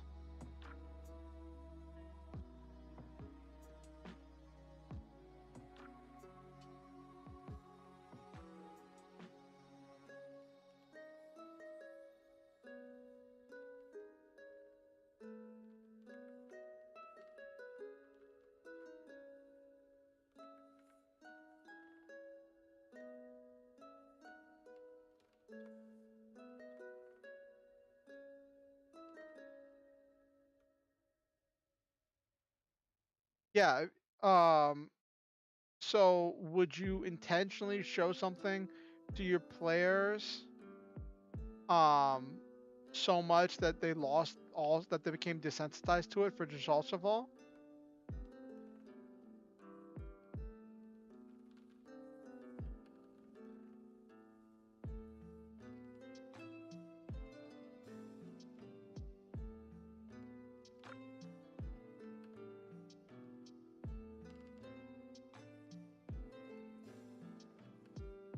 A maze in a campaign, you could desensitize them to different things.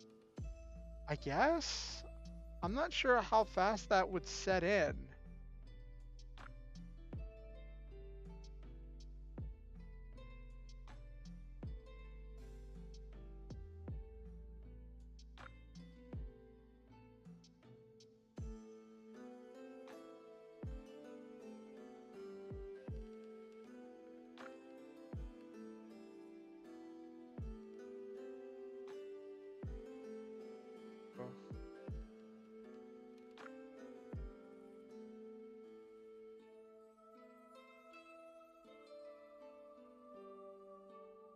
Oh gosh, people impersonating Pippa Pippa. I was watching something, thought how evil, I mean fun it could be to the characters.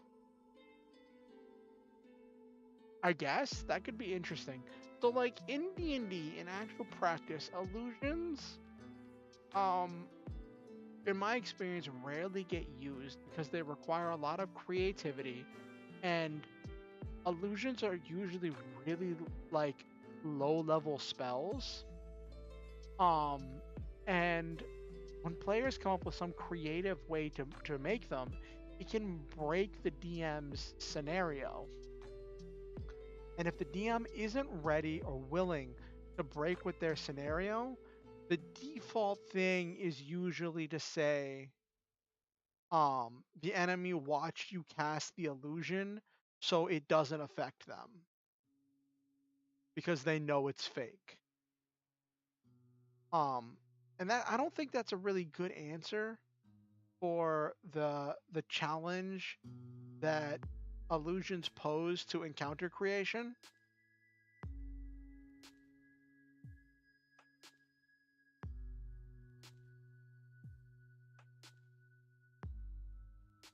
Like it's one thing if it's like an actual mage who knows the illusion spell, right? Um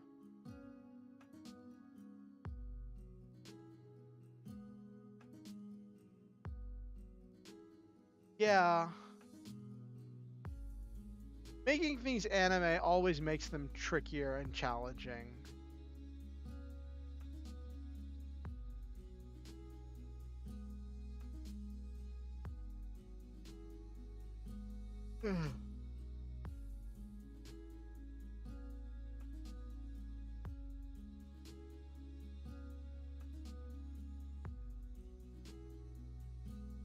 That's fun. Okay, also speaking of ridiculous things, I got to share something with y'all. Right? Okay. Um we might go back to the writing screen in a second because there's something that I wanted to write about. I saw something online that sounded like the coolest thing. Someone came up with the idea to do a Power Rangers campaign in Lancer. They did it as a one shot and they posted the idea on Reddit like, hey, with a little bit of tweaking, you could turn this into a full campaign. And my brain took it and ran with it. I fed some stuff into Chat GPT to get some ideas to work with. Um, and like I know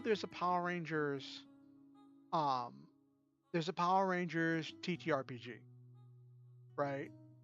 Um, I just don't like it. I'll be completely honest. I'm not a big fan of the TTRPG. I feel like they pushed it out too fast and it has too many uh like the book I feel like has too many typos and things wrong with it and half-formed ideas. Maybe they fixed it with erratas or re-releases and stuff. Maybe they fixed it, But like the biggest problem for me with the Power Rangers TTRPG is that forming the Megazord against most of the enemies they give you in the starting game is just strategically a terrible move.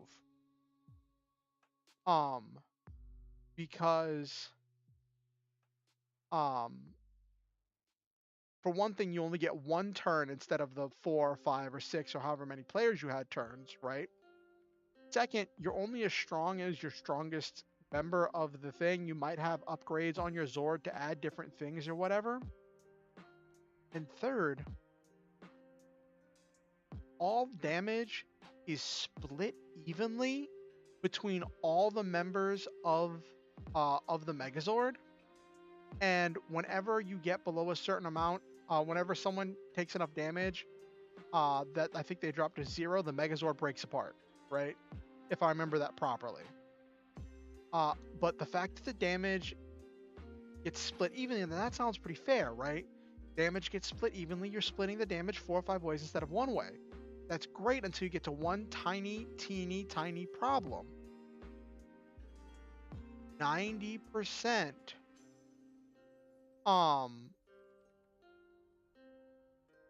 90% of the monsters they give you do 1 damage per attack. And the minimum damage you can deal with that splitting the damage is 1. So it will even if it's one of the rare monsters that does 2 damage, it will do double to quadruple its damage split across everybody.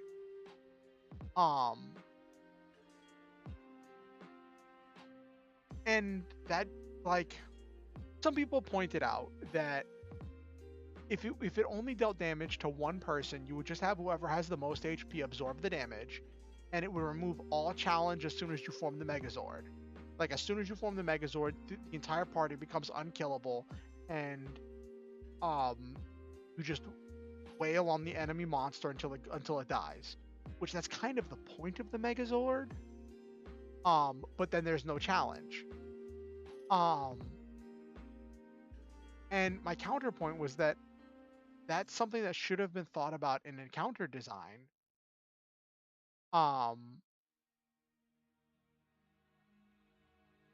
And I cannot see players, once they realize how that mechanic works, ever forming the Megazord. There's no benefit really to forming a Megazord. Besides, if you have the upgrade, you get a special attack. But then you have to spend one of your limited upgrade slots on getting a special attack that you can only use as part of a Megazord.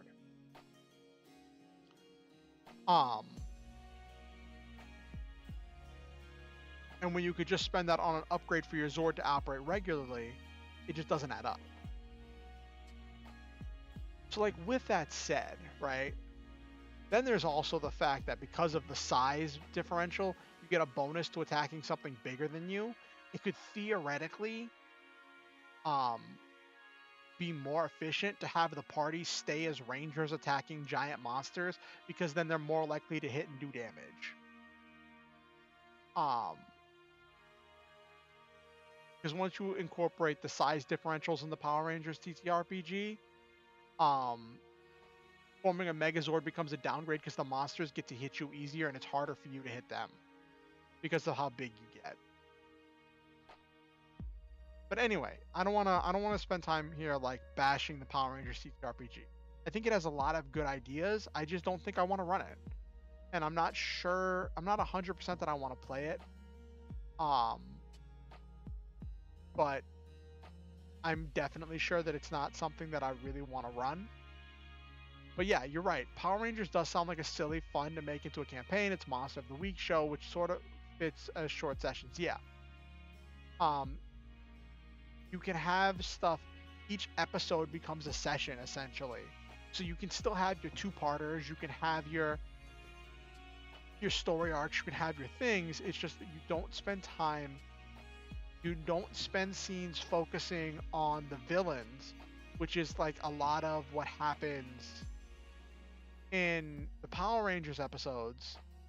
Um, and I mean that doesn't happen in the Power Rangers TTRPG anyway. But anyway, so the entire concept that this person put together for running Power Rangers and Lancer was to say that the players mechs are their Zords, their hard suits and pilot equipment are their like Power Ranger suits and weapons, and they have secret identities.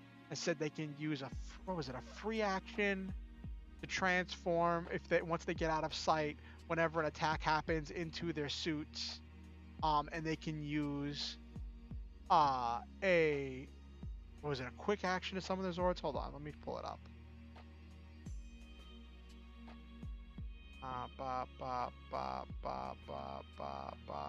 We did a lot of talking in last night's session. Here we go.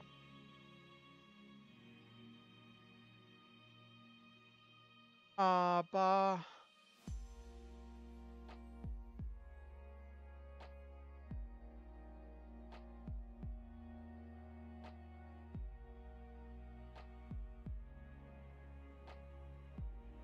full action. That's what it was. It was a quick action to transform into their morphed form, and a full action to summon their Zords.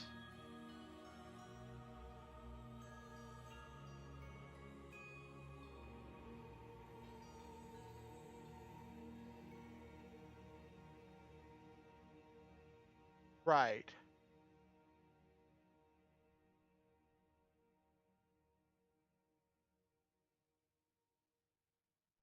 So then they just created these threats that were like mini bosses that they would transform. They would start with fights on foot and have combat as pilots, and then eventually have the combat move to the mechs in order to move to the mech battle map,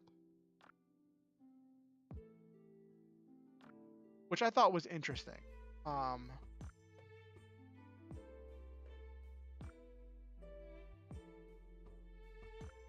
So I have some ideas that we're going to toy with a little bit for these last like 15 minutes of stream. We're going to toy with a few ideas, okay, chat?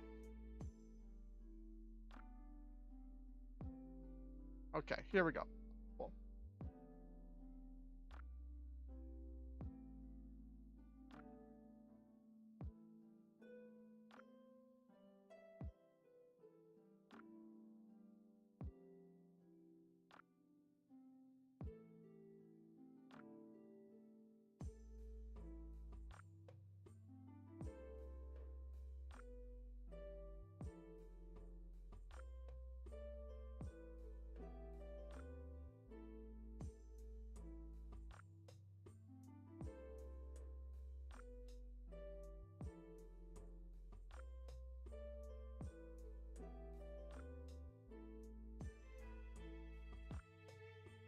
Okay.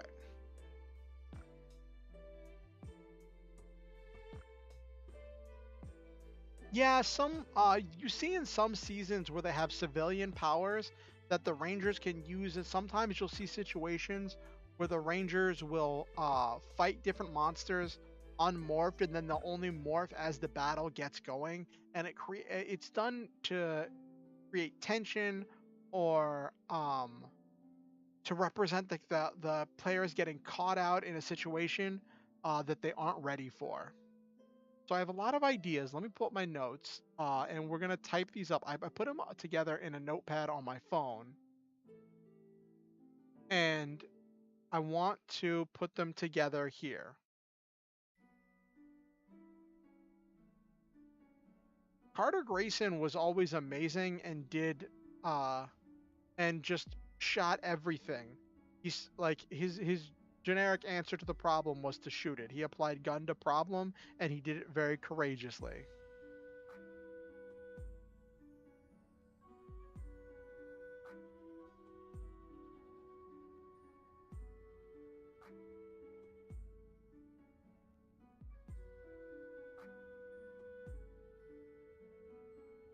Right. That's another thing. For doing a Power Rangers and Lancer, I'm going to have to design small monster templates that the players can fight in pilot form. Because things aren't generally designed for the players to fight them in pilot form.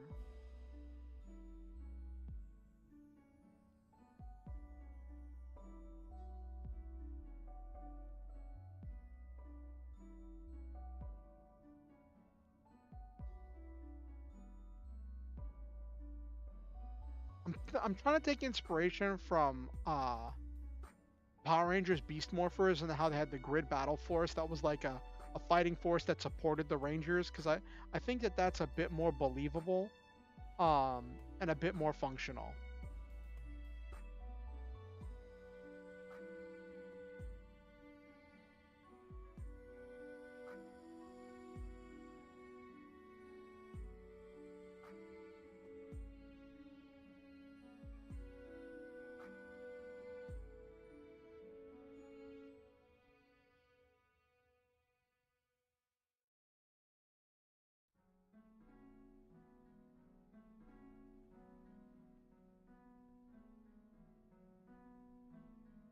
Centuries ago.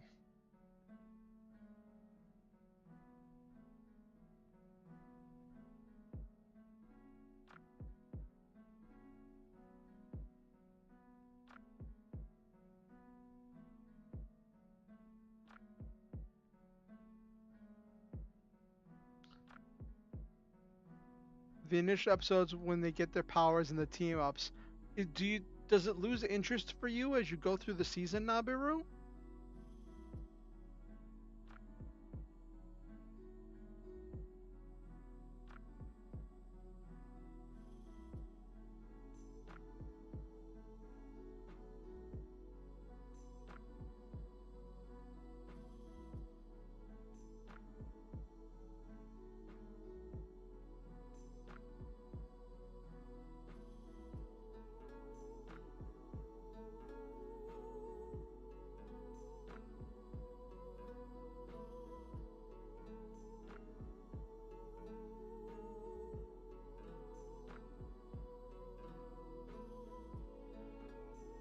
Most of their stuff self-contained, so I'm designing this to be a very quiet planet.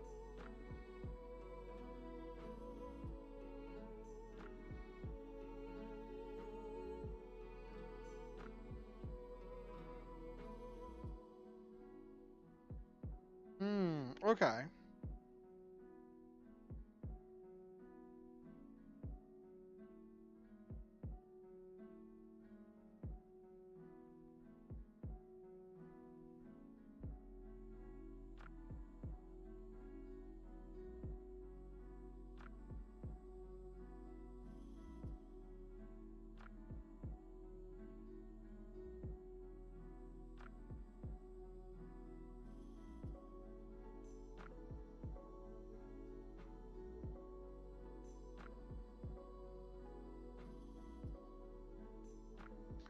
I think the biggest challenge is going to be designing enemies that the players can fight while in pilot form and have them actually be a threat. Like, I guess I could design them as humans.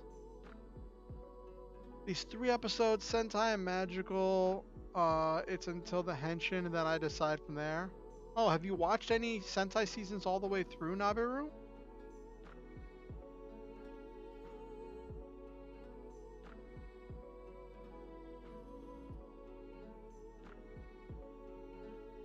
Okay, what Sentais have you watched all the way through, Nabiru?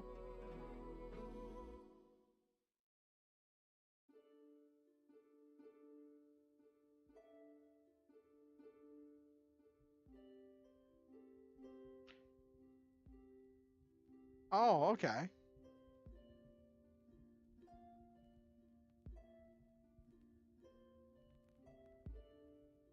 Is it all cats?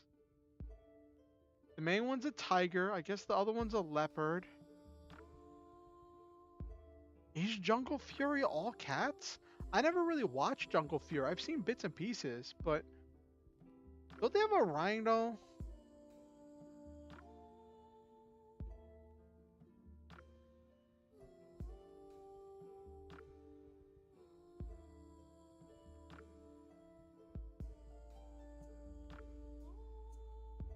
Yeah, Jaguar.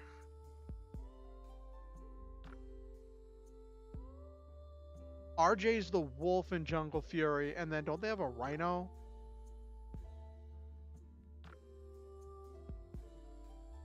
And then they have the Beast Spirit Rangers.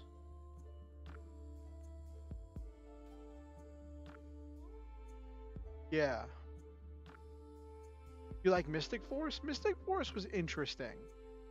I think Mystic Force, I got lost in Mystic Force because it started to feel like the story wasn't about the Rangers, and it started to feel like the Rangers were just finishing someone else's fight from like 1,000 years ago or whatever. When they started introducing all of these characters and things from this fight from ages past, and everything just felt like the Rangers were just uh like finishing someone else's conflict that had been put on hold for all of these centuries. That's what it that that was my big gripe with Mystic Force.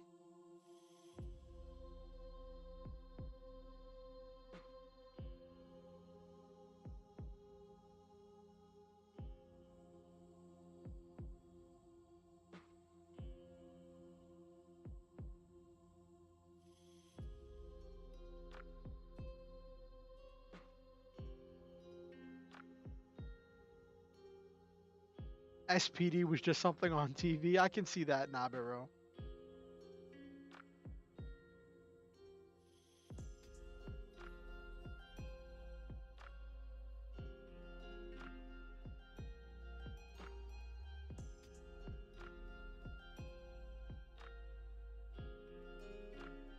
Mighty Morphin to SPD were just okay. Mighty Morphin to SPD was just something that was on TV. I could see that. It was just like you watched it because it was on TV when you're a kid. I can see that.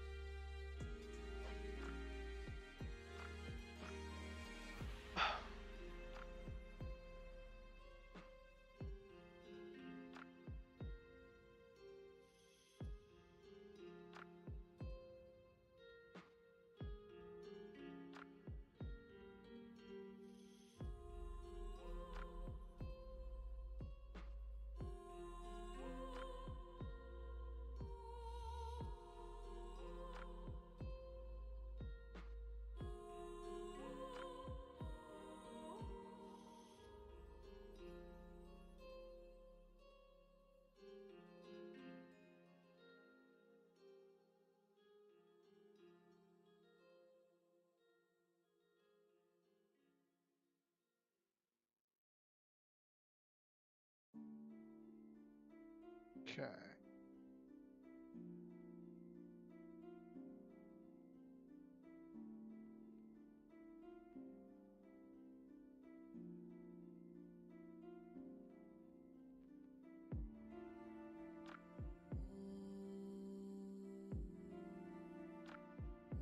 Okay.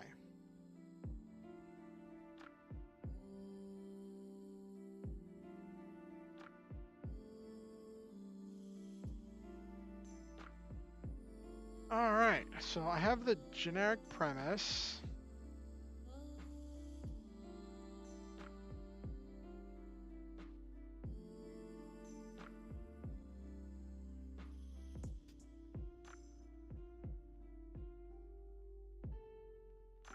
What should I call my secret organization that protects the four celestial stones from being used for evil?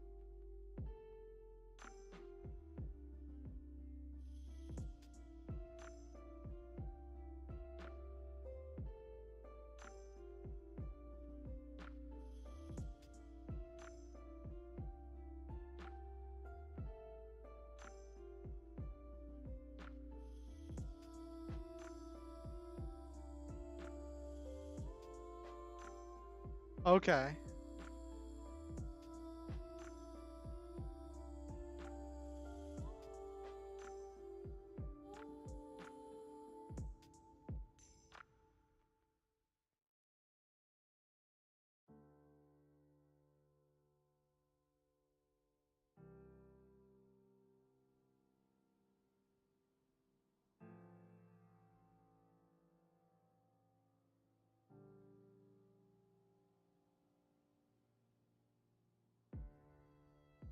All right.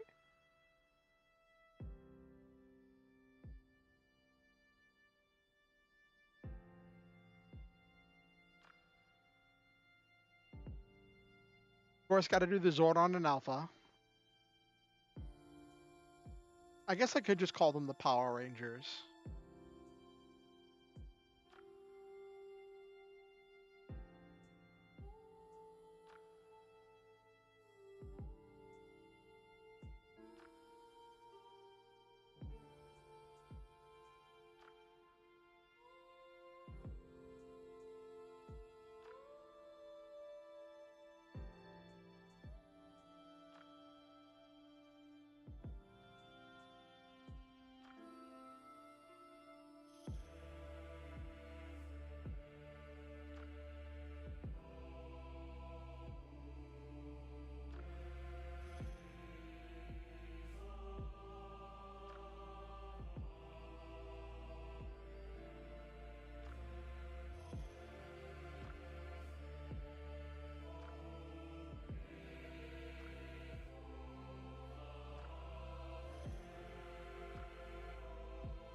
Mm.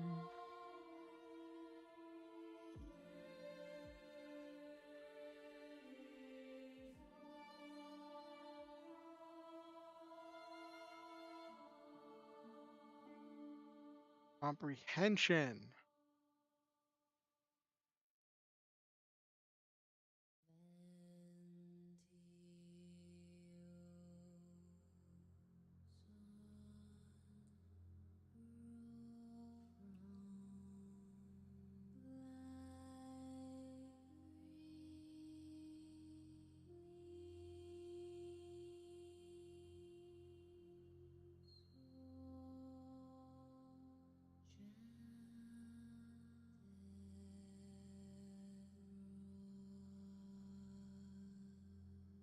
That makes me wonder.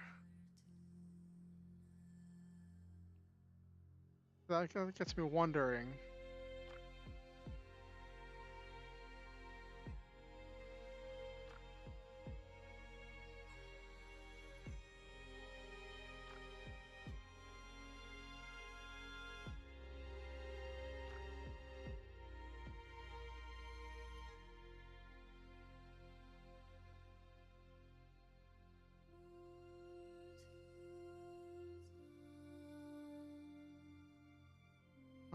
No, nothing I wanted.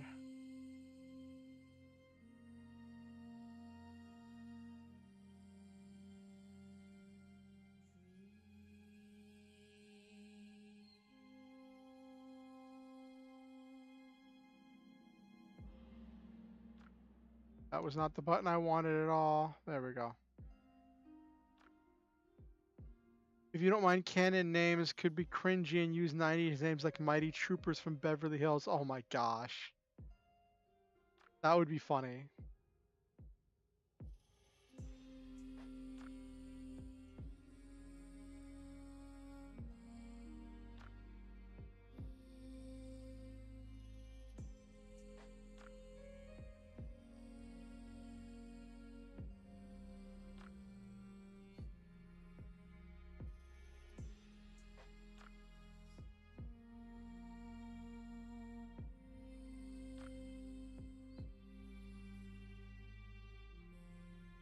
Mm.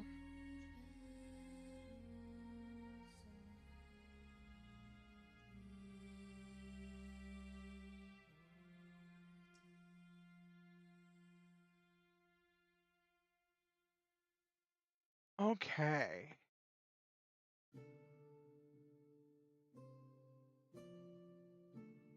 Given Morphers and Everest. Everest are the starting frames.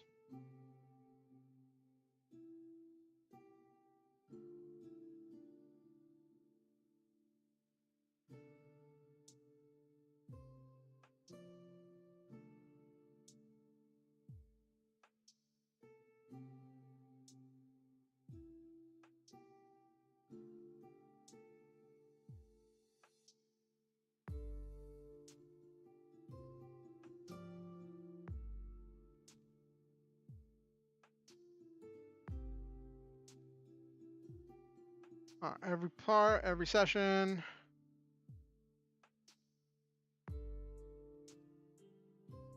I think this could work for a short thing.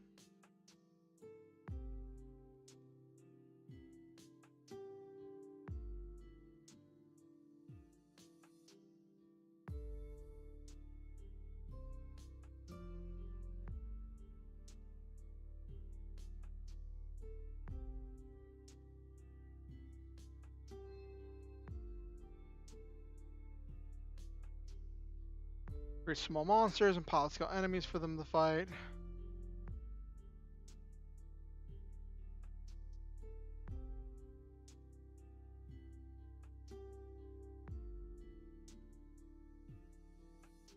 The mech scale combat. Okay.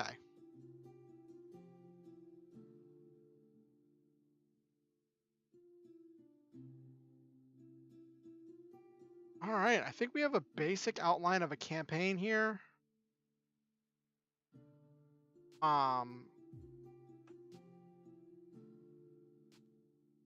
We have a basic outline. We have what's different. Using the standard leveling system.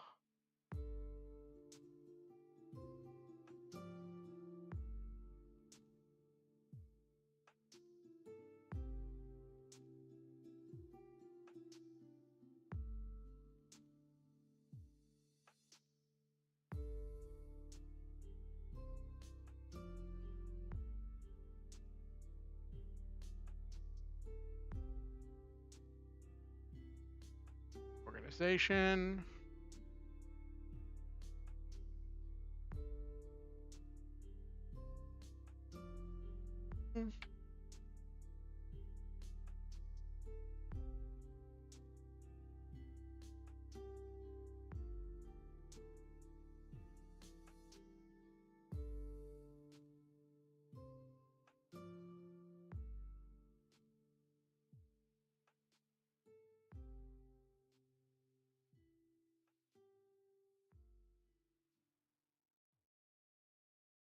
Saving the planet. Okay. All right. I think we have a basic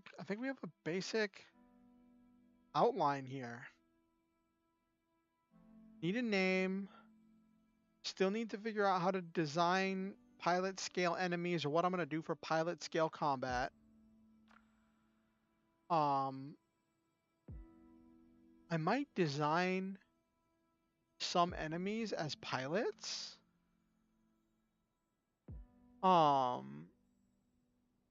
Which might be a little bit messed up, but I think it might work.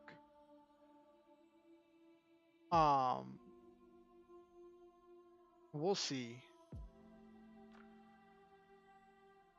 Like, I'm not going to give them pilot gear, but I would definitely give them, like, weapons. Because you need your mooks to be able to do stuff. See, now this makes me wonder. I know we're going over right now. I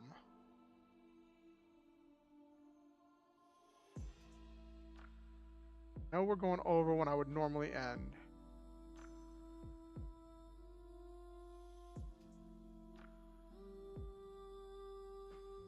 But now this has got me wondering.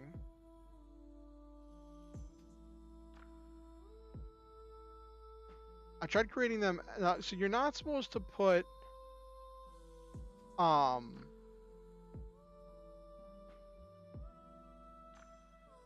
humans. You're not supposed to give any of the. Not supposed to give humans any modifiers. But I'm wondering.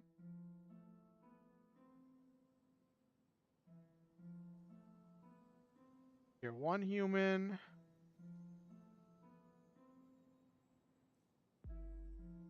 Give them armor.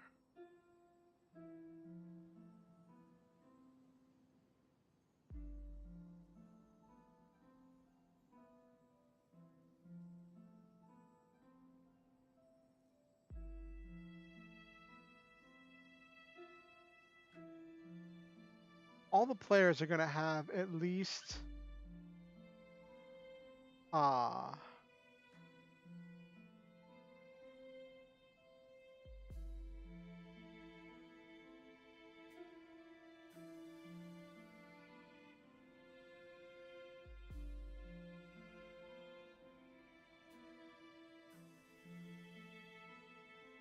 There we go. That makes a decent mook. Let me try, actually, instead of veteran.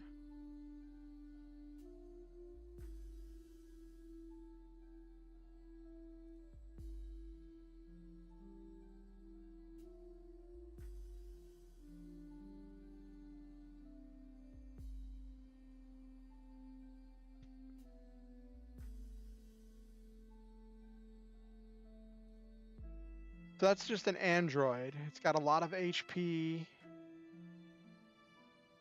Almost as much HP as a player. 1 armor. And a simple ranged weapon that does 3 damage.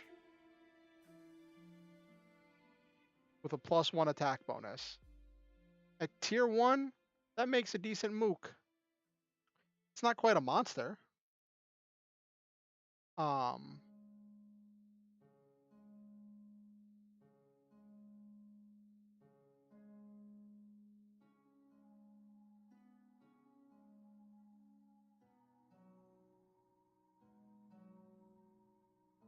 Foot soldier, okay.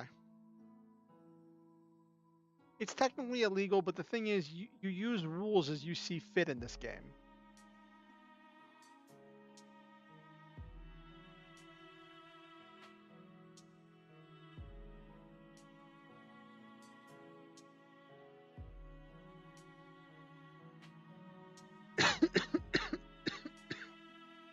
Alright. I just wanted to goof around with that real quick. Am I logged in? Yes, I'm logged in. Okay. Anyway, let's wind down for the night. Sorry, I kind of got caught up in all that. Let me save my work so I don't lose anything.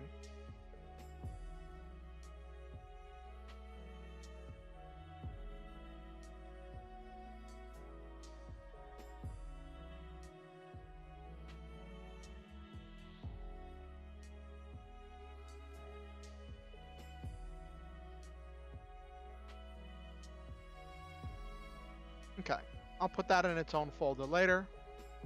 Let's wind down. I want to say to Silva, to Nabaru, to Wait What No, to everyone who watched the stream or lurked in the background and came or stopped by even for a second and didn't say a word, and to everyone who watches the VOD afterwards, I want to say that I love all of you and I believe in each and every one of you. Oh, yes, Wait What No, good night. I want to say to all of you that I think that you all are wonderful, unique, powerful, and special individuals who all have a one-of-a-kind and powerful energy that only you can bring to everything you do. I think that you all make this world a better place just by living in it, and I'm grateful every day to live in a world with you in it. I'm grateful that you gave me your time, your attention, and your energy. And it's been a great honor to have you here as part of this session. Thank you for all of your input and for being a member of the Star Hunter community. Always remember the Star Hunter motto: shoot for the stars, have wonderful adventures, live your dreams, and always, always, always stop to enjoy the memes. Please be sure to like the stream. It helps the algorithm with sharing this to other people. If you want to keep up with what I'm doing on YouTube, then be sure to subscribe if you haven't already and ding the notification bell. It lets you know whenever I go live or when I release any new content. If you want to keep up with what I'm doing outside of YouTube, you can join my Discord or follow me on Twitter. Links to both of those are in the description down below. Always remember, you are never required to donate to be a member of this community. You are never required or expected to pay to be welcome here. But with that said, if you ever feel motivated to donate to improve the stream or to improve my life, there are links below where you can do that. As for the next time I'm going to stream, let me check something real quick. Boop. What was our last stream? People are talking in the chat and I don't know what they're all talking about.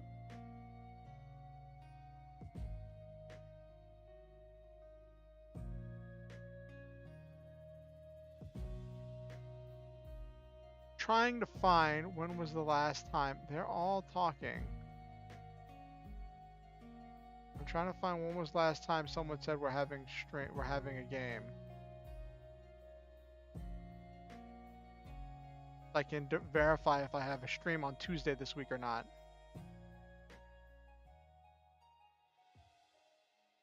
Yes, last game was on January 31st. So next game that I'm going to be playing in Lancer is going to be tomorrow. So no stream tomorrow.